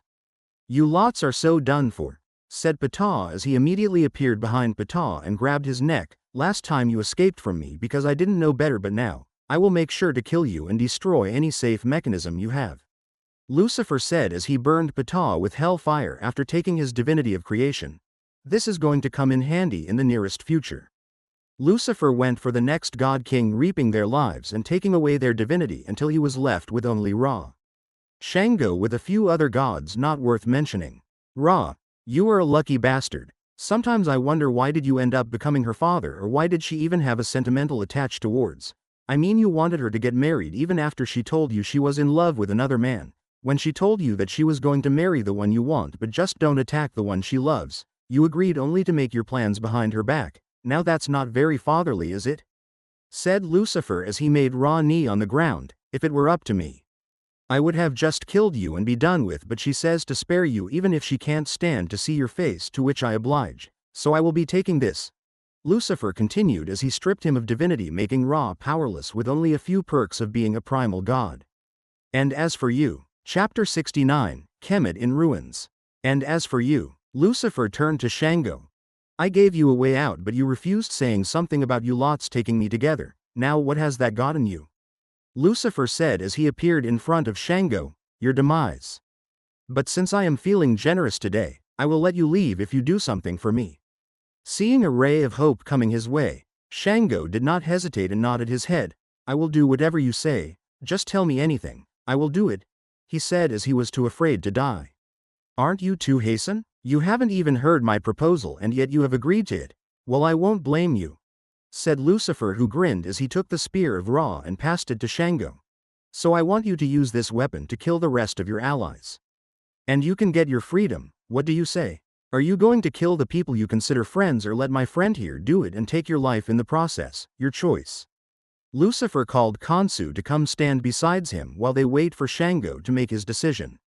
Shango took the spear and looked at his fellow god kings and their aides. He looked back at Lucifer, hesitating on what to do. He was conflicted. He did not know what to do. He has his life to save but in other to save himself. He has to kill the others, which is something he can't do. Oh, let me tell you this in case you thought you have all eternity to make your choice. You don't. So I urge you to make your decision very quickly before heads start rolling along with yours," said Lucifer, who went to sit on the throne of Ra and oversee everything. Shango held his breath before raising the spear and threw it at Lucifer, hoping to catch him off guard. "Go to hell," said Shango. The spear pierced through Lucifer's heart, coming out from the back while it remained there. Clap tilde clap tilde clap tilde clap. "You are truly remarkable. I see your aim is on point, but you should have still taken me on that offer, but what can I say? You made your bed, so you have to lay on it, and before I forget, I have been to hell, stayed there, and I am the king of hell, so you don't have to use that on me." All the gods present turned to see Lucifer by the door standing there without any injury on him. They turned to look at the throne only to see one of their own by staked to the throne. Lucifer then signaled to Khonsu to take care of the gods while he go meet up with his sister so that they can get out of here. Khonsu had a maniac grin on his face as he walked slowly towards his targets. "This is going to be fun." "No, you don't want to do this. We are on the same side. Enjoy new chapters from novel bin. Com. Khonsu, are you going to side with that devil and let him tell you what to do? You are better than these. Release us and we can catch him by surprise and kill him off for good." "No," the gods pleaded with Khonsu, who just sliced the head off of one of the gods, pleading to him. "Come on, continue begging. That's what's going to make this day even memorable," said Khonsu, who killed yet another god. Shango clenched his fists in anger and frustration. There is no way they were all going to get out of here alive. They were all to doom today. This wedding ceremony has become their funeral ceremony. "Do what you want, but remember this, my father will come for you," said Shango to Khosnu, who only laughed. "Let him come. I will be waiting," said Khonsu as he stabbed him and continued slicing the rest of the gods into two parts until there was no one left except Ra, who watched everything but could do nothing. "Yo, help." Khonsu walked up to the throne and pulled the spear of Ra and the body away and sat on the bloody throne while grinning at Ra, but frowned as he did not feel what he wanted. "I don't think being a god king is anything incredible." He stood up after that and walked to Ra and went down to his level. "I don't want the throne anymore, brother. You can eat it if you want," he said before walking out of the hall, leaving Ra to his fate. Lucifer found Amiel and told her it was over, to which she stopped and called back all of her demons. After that, both of them left the realm of Kemet and went back to the Greco realm. The entire Kemet realm was left in ruins as Amiel went all out on them, forcing all the gods who ever challenged her to their grave. Only some select few were saved, as they knew better to escape after they saw that she was not to be messed with. People like Set. Khosnu saw all of the devastation and just shook his head. "I guess I have nothing left to do here. I always wanted to the throne for myself, but after sitting on it today, it feels kind of a bore, so there is nothing for me here, so bye. Bye Kemet realm," said Khonsu as he disappeared from the Kemet realm for good. The rest of the surviving gods all went to the central domain to seek the help of their god king, only to find out that it is also in total mess. Bodies of several gods filled everywhere. The entire army were all dead. They saw their god king on his knees with a devastated look. Set and his brother Horus ran to him to help him up, only to find out that he was just like a lesser god. Heck, even a lesser god is stronger than him now, which made the two brothers wondered what the hell happened here in the hall. Chapter 70, Leaving for a Vacation. Unknown location. A dark-skinned man with afro-styled hair and muscular build sat on his throne. He has just gotten a very bad news which he wasn't happy about.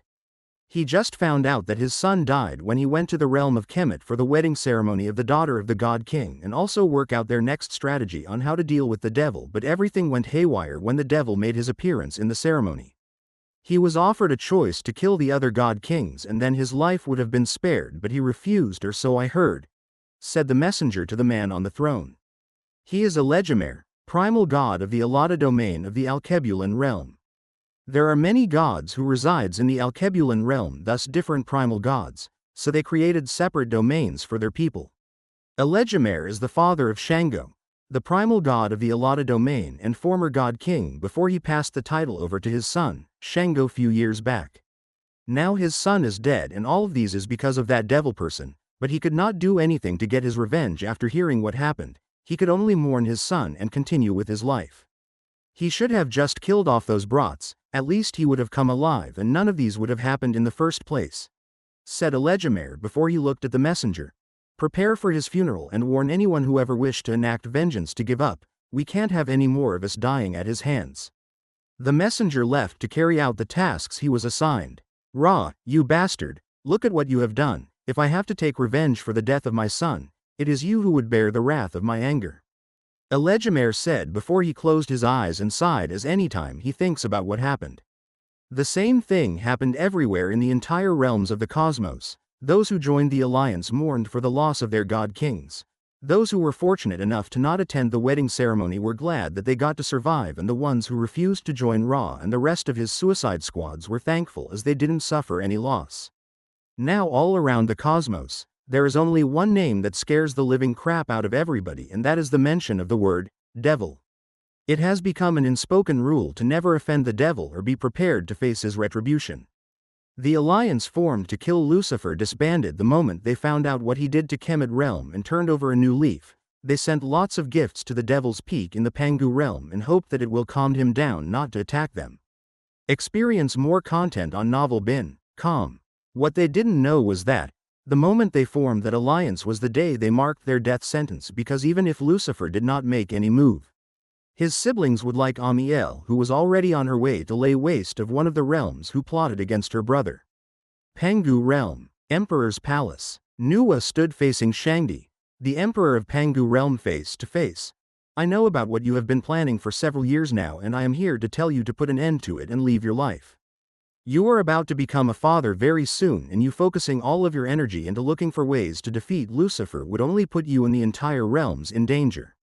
Take Kemet realm for example. They were close to extinction because they orchestrated a plan and built an animal to kill him. I don't want you to fall down that part, said Nuwa as she looked at her son with love.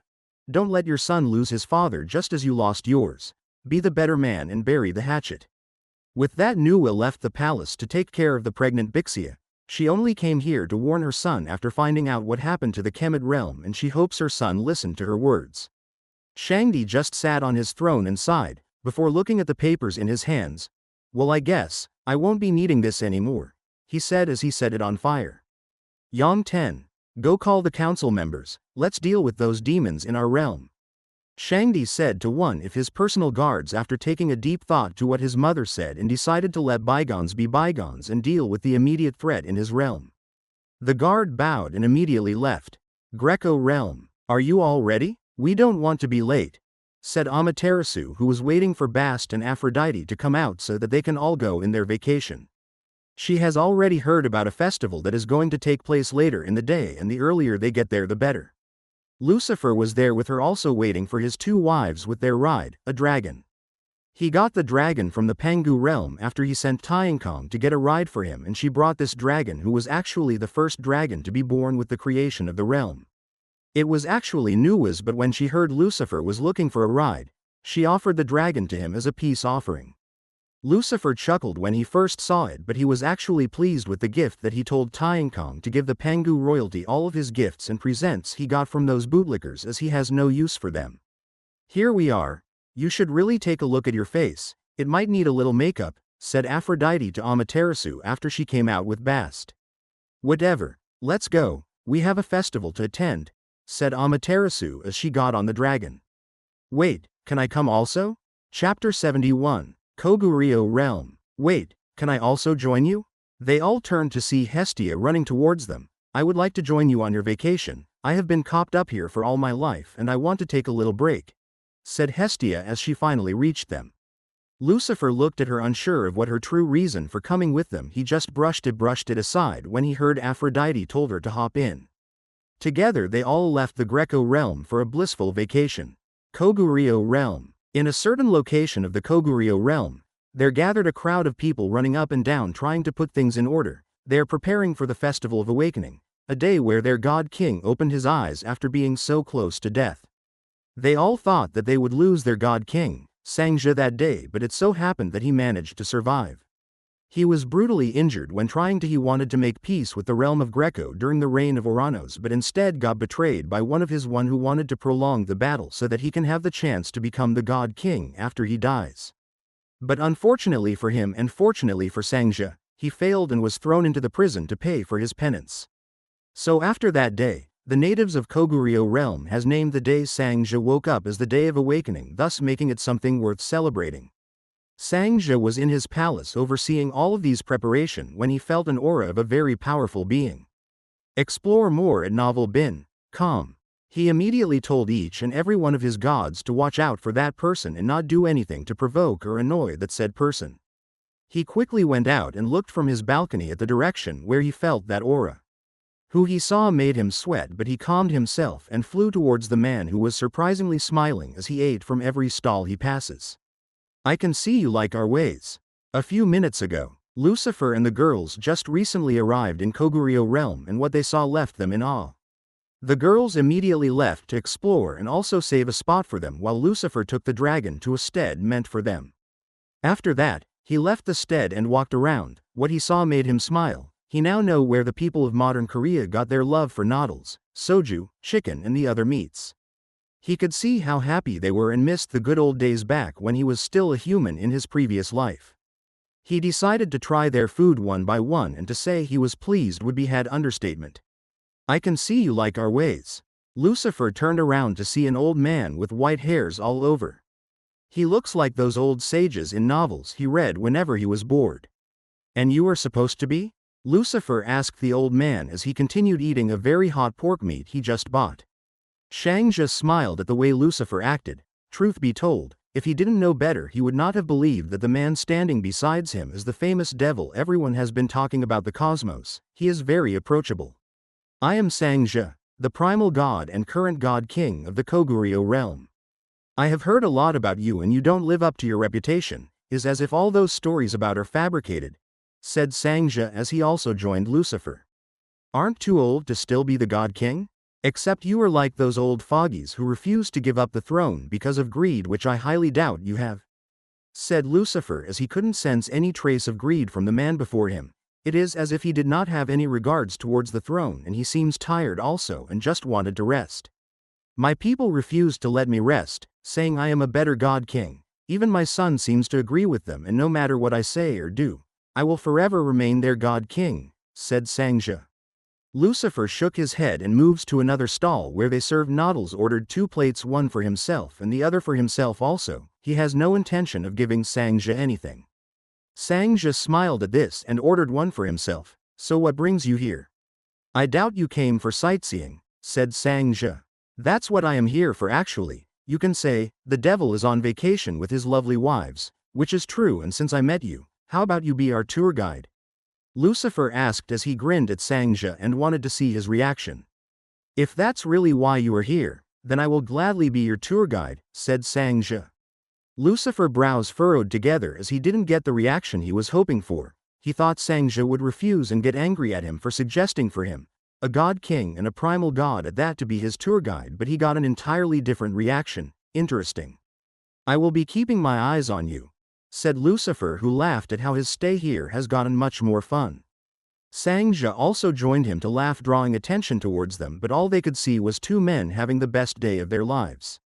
Why don't you come with me to my palace? The festival would soon begin, said Sangja as he stood up. I will do just that. You can send your people to fetch my wives for me, said Lucifer as he created portrait of his wives and Hestia and gave it to Sangja. Okay, Sangja said as he took Lucifer back to his palace. Chapter 72, Koguryo Realm. The Divine Palace. The Divine Palace, the home of the Heavenly Father of the Koguryo Realm. Lucifer and his wives and Hestia were all seated watching the festivity from here with the Heavenly Father, Sangja and his family. I wanted to make sure we have a better spot to sit, but I didn't imagine we were going watch from the Divine Palace. How wonderful is that? Said Amaterasu, who was so happy right now. You were weirdly active this past few days, back in the Pangu realm. You were so quiet and only speak when necessary, said Bast, who have never seen the new Amaterasu, as she was still at her home realm. Amaterasu grinned and bite into her meat. Back then, I had a duty and responsibilities because I was going to become the god king of my realm, but ever since I gave it up, I can be myself, she said to Bast. Bast simply smiled before she turned her attention to the festival. I have to see, you have eyes for beauties and they are incredibly powerful. I'm afraid I can't win against them in a fight, said Sangja after seeing the 4 women who came with Lucifer. Yeah, and I am the only one who gets to call them beauties, but I'm willing to look the other way since we are bonding pretty well, said Lucifer with a terrifying smile. Sangja gulped really hard and pitied anyone who would make any silly comments about his wives. After watching some performance from the people, Amaterasu dragged her man and his fellow wives to have fun and not sit around all day just watching people perform. This is a festival and there are diverse other things they could do, like play games and all that, and not moping around. Are you going to keep following me everywhere I go? Said Lucifer to Sangja, who hasn't left Lucifer's side since he came to Koguryo realm. I don't know what you are talking about, I am merely being your tour guide, you said it yourself, said Sangja. Lucifer sighed as he knew there was no way he'd get rid of Sangja right now, as he is very determined to stay by his side till he leaves Koguryo realm. He was afraid someone stupid would provoke Lucifer, and that's not going to be good for him in the realm. He has made sure this realm did not know what is violence for at least a millennium now, and he is not going to let some stupid fool disrupt that peace. Fine, do whatever you want, but I guess you are going to offend most of your fellow god kings who are here to celebrate with you, said Lucifer as he followed the girls to their next destination. The girls had a lot of fun throughout the entire day and could not wait for the next day, as Lucifer had to call a time out for them as he was getting tired of being spied on by a certain someone. Lucifer also had some fun, but with Sangja following him up and down like a pest, he was not particularly happy. Later that night, after the eventful day, Sangja called an emergency meeting with all the officials of his court. The reason I call this meeting is because we have someone here in our midst who we don't want to offend or even provoke, said Sangja as he looked at every one of the officials in their eyes. He cleared his throat and continued. The devil is here in our midst and he is currently enjoying himself here in our realm, and I will like to keep it that way. I don't want you to go about acting all high and mighty around him. Anywhere you see him, you humble yourself and give him the utmost respect you would give me. Am I clear? Yes, Heavenly Father, all the court officials all echoed in unison. Good, you are dismissed, said Sangja. Heavenly Father, I have something to say, one of the court officials said. Sangja paused in his tracks and turned around to look who it was. Go on, he said. Thank you for giving me the opportunity to speak. I just want to ask, how long is the devil planning on staying here? If he is going to stay longer even after the festival, then maybe he can help us with our little situation, said the court official. Sangja sighed when he remembered recent attacks on the neighboring realm and how it was almost destroyed if not for some assistance by another realm. After investigations were carried out, they found out that those attacks were caused by beings outside of their cosmos, and they knew that it was not Tuesday Devil or one of his peoples, as these beings do not appear to be as strong as the devil because a god king easily killed one of them during the face-off. But just last week, they heard another batch came, and this time they easily destroyed that realm before reinforcements could arrive, and from the looks of things, they're next. They have even supported suspicions activities at the boundary of their realm, and given that they were a peaceful realm, they don't think they might be able to take care of this threat. But with the devil here, maybe he can be able to change the tide and save them from this predicament. I will see what I can do, said Sangja before he left. With that, the court officials all said their goodbyes and left, as they still had a festival to get back to. The next day, so you want me to help you with something like that? Lucifer asked Sangja, who told him of what was going on. And you said a god king killed one of those foreigners easily, and he is not even a primal god?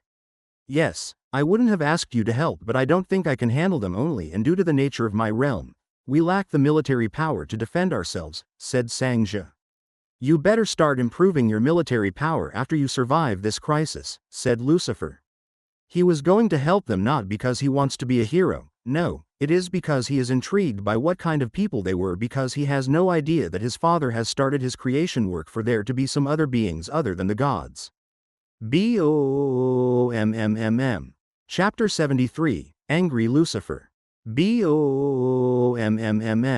A loud noise sounded throughout the entire realm. Both Lucifer and Sangja turned to look for the source only to find out that the explosion that caused the noise was actually coming from the divine palace. It is coming from your palace, and there is no way that those beings you talk about can easily infiltrate your realm and your palace without your notice, so that would mean, either your people have disrupted your peaceful lives or something else is going on, so spill, said Lucifer to Sangja.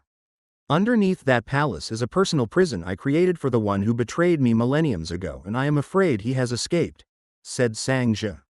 Without wasting any more time, Sangja flew to the divine palace while Lucifer went to look for his wives. Divine Palace. It didn't take long for Sangja to arrive at the palace, where he could see a large crater of hole down to the underground prison built for the traitor. He looked around and could not find a single soul around. He frowned and used his connection to the realm to locate the traitor. Found you, Sangja said as he flew back to the festival ground. Back at the festival ground, Lucifer finally found his wives, but before he could ask them how they were, he felt someone among the many crowds of people here who was not here in the first place, and it seems he is at the same level as Sangja, which would mean one thing. He is the traitor that escaped. Lucifer sighed as this was going to ruin his wives' fun time. They are not going to be happy about it, and he does not like when his women are not happy. Stay here and have fun. I will be right back, said Lucifer as he turned around and left in the direction of the escapee. After a few seconds, Lucifer saw a very jovial and cheerful man playing around amongst the crowd. It was as if he was not the one who just escaped. He was having fun right after he came out of prison. He must be up to something. Before Lucifer could take another step, Sangja already arrived and floated above the traitor. Sukka, stop your stupid charade and surrender yourself. You don't want to escalate things further. We all know how that ends, said Sangja as he stared down at the traitor, who turned out to be Sukka. Sukka laughed out loud like a clown as he looked at Sangja as if he was looking at another clown. I don't know how it will end without your little pesky pests, if you know what I mean, said Sukka as he disappeared from his current location. The people around were shocked to find out that the famous trickster was just here a moment ago, and they didn't know. Before they could panic, Lucifer calmed them down through their minds, as he did not want to disrupt the festival to sadden his wives. Hey, get your Sukka guy or whatever out of here and deal with him somewhere else, said Lucifer as he turned around to leave, only to stop as he heard another explosion, and this time on the festival ground. Boom. The entire festival ground became chaotic as everyone ran away in fear of not being caught in whatever was going on. The entire festival ground was thrown into disarray, thereby disrupting the peaceful festival. Oh, and he went ahead and did it himself. He is so dead, said Lucifer as he walked at the direction of the explosion, where he could see Sukka sitting in an amusing manner with a smile on his face, which greatly Lucifer. Hey, I know we haven't met and you may not know about me given you were in prison all these while, but I just want to let you know that you are going to die in the next 5 minutes. So just say your goodbyes to anyone, but I doubt you have anyone. Sukka grinned as he looked at the foreigner who came into his realm and acted all big and mighty. You said it yourself. I don't know who you are, nor do I really care to now, so shoo before I make you lose your tongue, said Sukka as he wanted for Sangja to arrive. Too bad you were going to die a little earlier than planned. So instead of 5 minutes, you have just a minute to say your goodbyes, said Lucifer. Sukka frowned as the man before him was still so adamant to kill him despite being an outsider, or is he not afraid of offending the entire Koguryo realm? Do you know where you are? You are currently in the Koguryo realm and you are surrounded by all of the gods here, even if they want to kill me as bad as you do. This is our realm's personal matters, said Sukka. Lucifer was getting really pissed with this Sukka guy. You are annoying. Another reason to kill you. Your time's up, Lucifer said as he raised his hands and increased the gravitational force around Sukka, forcing him down to his knees. You should have run away the moment you escaped. But you choose to stay, and in that moment, your fate was sealed. Don't worry, I will say your goodbyes for you. Devour. A black-like substance appeared on Sukka and devoured him at an extremely fast speed, not even giving him the chance to scream. After the body of Sukka was devoured, the black-like substance flew to Lucifer's palm and then into his being. As soon as Lucifer got rid of Sukka, Sangja appeared on the scene but didn't find any trace of Sukka. He sighed as he knew what has happened to the traitor, but what he did not get was where was the body? Where is Sukka's body?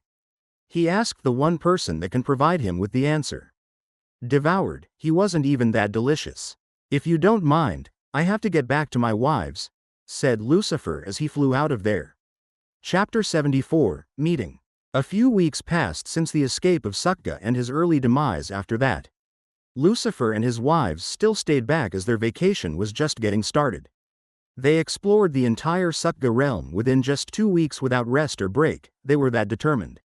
The girls also had Hestia open up about her feelings for Lucifer when he wasn't around, and they decided to play matchmakers for her and their husband. Present, Lucifer and Sangja with the rest of the court gods all gathered in the heavenly palace to discuss about the foreign beings lurking around in their borders. It has been decided that we are now going to focus on our military power, as we are very lacking in that department, and we have seen the result of that during the Festival of Awakening, where Sukka escaped from his confinement, while in the meantime, Lucifer would take care of the otherworlders lurking around our realm waiting to attack us when we least expect, said Sangja to the court gods. That's a wise decision, but if we are now going to focus on increasing our military power, does that mean we are going to forsake our pacifist ways? Said one of the court gods. Sangja shook his head while smiling. We are not going to forsake our ways, we are just merely going to protect ourselves. That's why I am suggesting that our army should focus their training on the use of shields and staffs. They are non-lethal weapons. It also goes well with our nature, said Sangja while creating a wooden spear and a shield. Lucifer shook his head when he looked at this vegetarian gods. When he gave Sangja the idea to increase the military power of Koguryo realm, he didn't expect him to suggest they fight with spears and shields. He was very disappointed, but he couldn't do anything about it. It is the way they want to live their lives, so he should respect their wishes. But he have to say, their way of life has kept them from the brutal nature of war like the Titanomachy, but that does not mean everything will always be like this. Nothing is going to last forever, not even peace.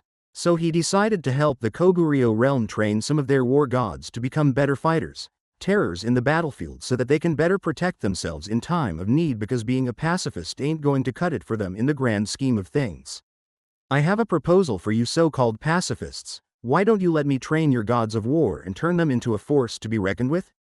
Just say the word and I promise you, no realm in the ever-expanding cosmos would dare pick a fight with you. You can train your army in the use of staffs and shields while you have the swords, the spears and every lethal weapons out there, said Lucifer as he looked at every one of the gods seated here before he continued. Your staffs and shields can defend your realm, while the swords can protect your realm hidden behind all of those shields. So what do you say, O Heavenly Father? Sangja fell into a contemplative state as he could see the wisdom in Lucifer's words, but doing so will be going against what he believes and what he made everyone in his realm believe in. I think we should take him on his offer, Heavenly Father, said one of the court gods. Experience more tales on novel bin.com. The others also nodded as they very much liked the idea. Sangja sighed as he saw all of the court gods are officially on board with the idea, so he decided to give it a go.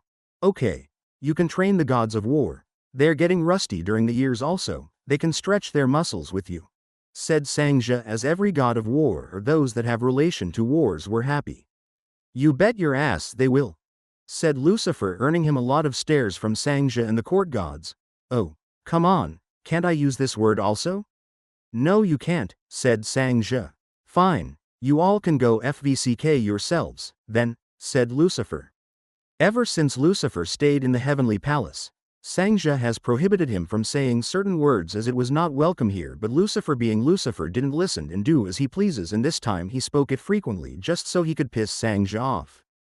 Sangja sighed and rubbed his forehead as he was about to have another headache. Fine, do as you please. But I was thinking of something. If you were to train the gods of war, then how are you going to face the other worlders lurking around the realm? Sangja asked, as nobody even thought that far except him, as he was the one to ask Lucifer personally. When Lucifer heard Sangja, he raised a brow in confusion and looked at Sangja. When did I ever say that I was going to train anyone? He asked. All of the court gods and Sangja stared at Lucifer in confusion also, as he was clearly the one who made the suggestion a few minutes ago and now he was going to change his mind. Or does he have a double personality? But you just said it yourself, said one of the court gods.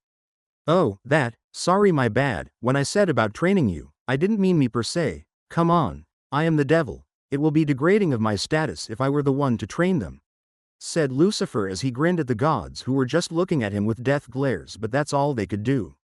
I actually have a person in mind who is going to teach them, and he should be here right about now, said Lucifer.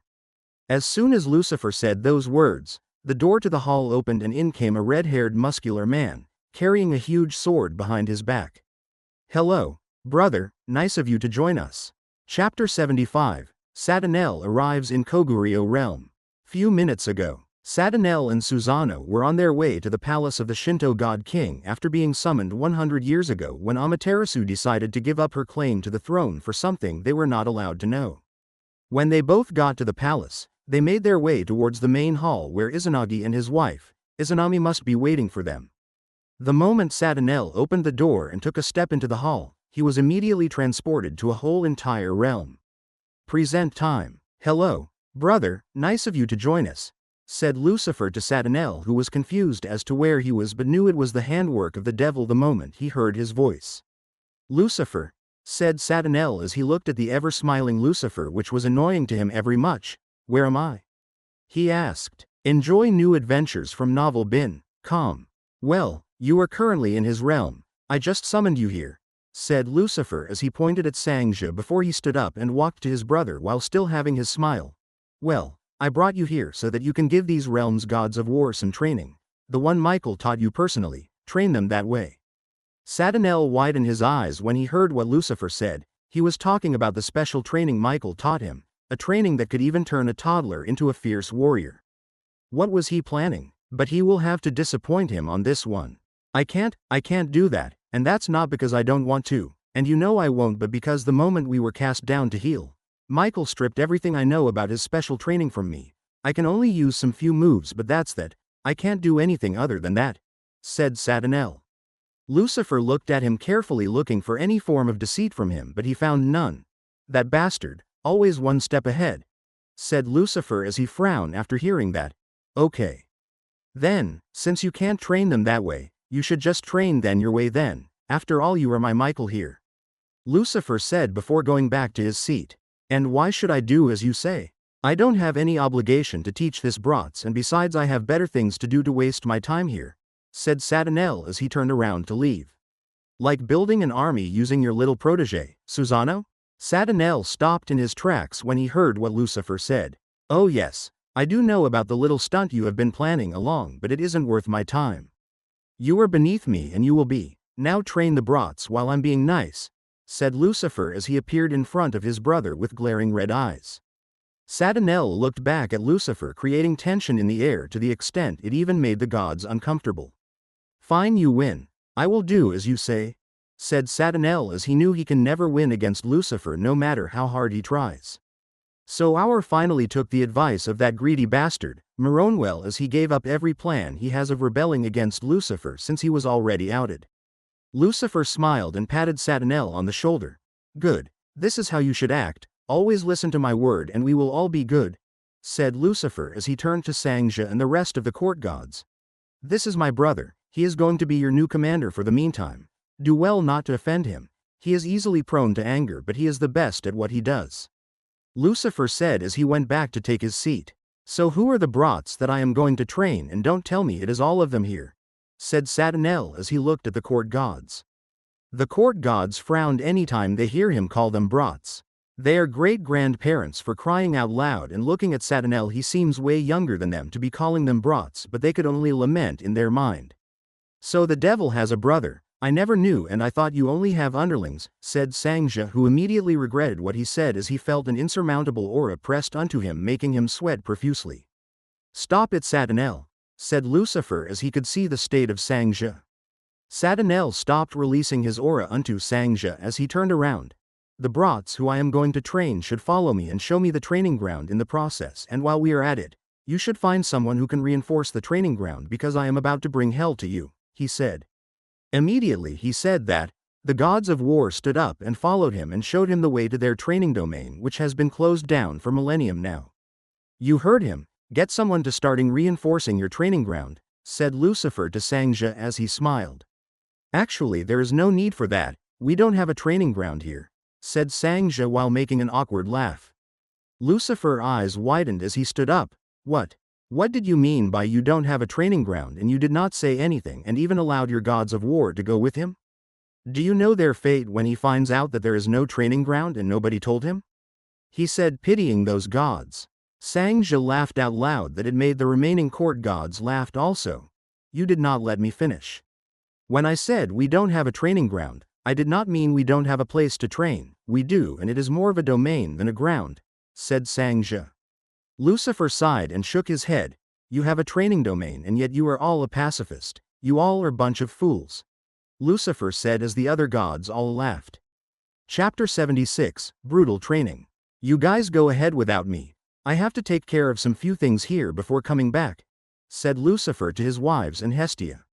Continue reading at novel bin. Com. After enjoying their stay here, the girls decided it was time to go home, but they decided on a bad time as Lucifer still has a few things to handle like the otherworlders and now Sadinel, who was currently training the war gods in the training domain. He can't just leave him here alone lest he turned them into his own personal army. When will you be coming back then? Aphrodite asked him. Lucifer placed his hands on his chins and raised his heads as if he was thinking something. Let's just say I will be back before you even know it, said Lucifer as he kissed each and every one of his wives before seeing them off. After they left, he went to the training domain to take a look at how things have progressed and also observe his brother, Sadinel. When Aur got there, he saw Sangja also sitting and observing the training. Lucifer appeared next to him and also sat down. So what do you think of the training? Impressive, right? Lucifer said as soon as he sat down. Yeah, I have to say, your brother is really good at what he does, but it feels like you takes his frustration out on them, which they complain about every time they come back from their training, said Sangja. Lucifer smiled and didn't say anything. He could understand Sadinel on this one. If it was even him, they would all be bleeding right now, doing something for someone whom you hate so much but can't refute them. It is very frustrating. I see you don't want to say anything, but if you could please talk to him and make him reduce the intensity of their training. It is going to help a lot, Sangja pleaded on the war god's behalf. Lucifer shook his head. No can do. They are better off right now. If I give him any more orders, then they would not even have the strength to make out words again with their mouth. Sangja dropped the topic as it seems there is no more hope for them anymore and they should just bear till they finish their training with him. You know, I have noticed several things these past few days and I can say that both of you look nothing alike and yet you say you are brothers. How's that? Asked Sangja. Well, he is adopted so I guess that's the reason, said Lucifer, who was grinning as he saw the way Sangja nodded as if he has finally understand something. Lucifer could not hold it anymore and bursts out laughing. You should see the look on your face, it was really priceless. He isn't adopted, is he? Sangja asked Lucifer after realizing he was just played for a fool just now. Of course not, none of us were adopted, we are all our father's children, it is just that we are our persons and not some mindless creature who should act the same way, said Lucifer, still laughing. Sangja sighed after hearing what Lucifer said, but something caught his interest. His interest was piqued the moment Lucifer said something about having a father. He didn't know the devil had a father. He thought he was a primal being just like him and the rest of the primordial gods, but it seems that there are something more that he doesn't know. But then again, he looked at Lucifer and wondered how he was these strong if he wasn't a primal being, and if he has a father, then how strong would he being? Don't bother to ask, he is incomprehensible even for us, his children, said Sadinel, who appeared and sat with them. Sangja gulped as he felt the suffocating aura emanating from Sadinel. You should stop doing that and put it under control. We are no longer at home. We are among people who can't withstand your overbearing aura, said Lucifer as he stared down at Sadinel. Sadinel raised his hands in surrender and control his aura. Sangja sighed in relief before looking at Sadinel, who looked back at him, and he could swear he saw Sadinel's lips move upward slightly, which is significantly a rare sight to behold. And that the training for the day ended and all the war gods dragged their tired body back to their home. 10 years later, and that's how Sadinel trained these gods for a total of 10 years before they became really adept at fighting and even give Sangja some hard time. Today, Sadinel and his trainees gathered at the training domain who had happy expressions on their face as they are finally getting rid of the devil's brother today for good. Why I called you here is to say, congratulations. You have all passed the first phase of the training and now, we are about to begin the second phase of the training. So don't get too complacent. If you think back then was hell, then I'm sorry to disappoint you. That was just you on your way to hell, and what you are about to face is you getting closer to hell, said Sadinel. The moment the war gods heard what he said, their happy faces immediately turned ashen gray as they looked at their heavenly father and asked him for help, but all they could get was just his pity looks. Sangja was have pity for his war gods, but he can't stop them now, not after what he saw that it achieved. His war gods are now becoming a force to be reckoned with, and it won't be long before he even create a secret group for them and have them as his ace cards, his hidden trump card in case of any emergencies. It is for the best, fighting, said Sangja as he left after giving them a word of encouragement. Chapter 77, Demon God. Spatial boundary of the Koguryo realm. After confirming that Sadinel was in his best behavior, he left to take care of the other matter keeping him here, the other worlders. All right, you all can come out now, I don't have the all day to be standing here waiting for you to attack, yelled Lucifer, calling out the lurkers. Everywhere was silent and nobody came out. It was as if Lucifer was all there by himself talking to himself like a madman. Explore more stories with novel bin. Com. Okay, since you want to play that way, I will gladly indulge you, said Lucifer as he grinned and disappeared from his current location only to appear a few meters away from where he was and grabbed a shadowy figure hiding behind a huge floating there. You were busted, Lucifer as he threw the person at another figure hiding around. I've got 2 of your people now, I suppose that should get your asses out, right? He said as he looked at an empty space where he could feel an intense aura. Such a foul word from someone of your caliber and appearance, didn't your parents teach you better than that? The space around that area folded and out came a very breathtaking woman with slim build, very tall, white flowing long hairs, white pupils and a red lotus tattoo on her forehead. Lucifer looked at the woman from her head down to her toes and wondered where they could have come from, but he couldn't pinpoint where exactly, but he knew that the way she appeared was very familiar to certain descriptions of some group of people, but during his years here, his memories of his past life has become foggy, he could only remember major things like the gods around him. And you are staring way too much, I'm afraid your parents must be disappointed to have a pervert as a son, said the woman while smiling. Hearing that, Lucifer came back to his senses. And from the way you carry yourself, I can guess you have many people fawning over you that they completely forgot to tell you how rude you were, said Lucifer as he watched every movement. That's not how to talk to our senior sister, said one of the other worlders who just appeared all over the place. Lucifer frowned when he heard the way the boy called the woman and instantly burst out laughing as he finally figured out what or who these people are. Don't tell me you lots are cultivators, he said while laughing. The woman frowned as this was the first time the people of this plane knew what they were. Yes, we are, and how do you know about that? Said the woman. Lucifer laughed as he shook his and looked at the stupid boy who raised his voice at him because he wanted to earn a brownie point from his senior sister. He raised his hands and aimed it at the boy like a gun, and a red beam left his heads and flew at an extremely fast speed and pierced the forehead of the young boy, ending his pathetic life. Headshot, said Lucifer as he smiled. The other worlders all gasped as 2 of them went to hold the body of the boy who was just killed. What did you do to my brother? One of the other worlders asked as icy smokes came out of his hands. Before the man could attack, the woman raised her hands, stopping him from doing anytime anymore. They were facing someone even she could not get an accurate reading on. Lucifer smiled at the wise choice of the woman. Wise decision, and here I thought, given the nature if you cultivators. After I kill one of your own, you all would attack me, which would lead to all of your deaths, and while the last one who managed to hang on to the thread of life would look me in the eyes and tell, you have done a terrible mistake by killing all of us here, our heavenly lotus sect will hunt you down for the rest of your life. But you managed to stop all of that with just a raise of your hands, which makes me believe you have a very important position amongst these brats, which means you are also important to me now, said Lucifer as he pointed at the white-haired woman. As soon as the other worlders saw who the hands were pointed at, they immediately went to cover her and were ready to take the hit for her. Relax, if I want to kill you all, I can just do that with just a snap of my fingers, but I didn't, which means something, said Lucifer. The woman sighed and wondered who the man is, and she didn't realize it before, but he does not appear to be like the people of this plane they were about to explore. He seems different. Who are you? And how did you know we are cultivators? I have been in this plane for a long time now to know that nobody knows about who we are not until you show up. It is either one of us here betrayed us, or you are also a cultivator, and a very powerful one at that, to be able to make bold statements like the ones you said earlier, she said. Lucifer smiled as he vanished from his spot and appeared in front of her, causing the other worlders to make a jump at him, but they were unable to move. You were so rude to me earlier when you first arrived, but now you are acting all meek, which is boring to me to say, so why don't you go back to being rude?" said Lucifer as he stared down at her.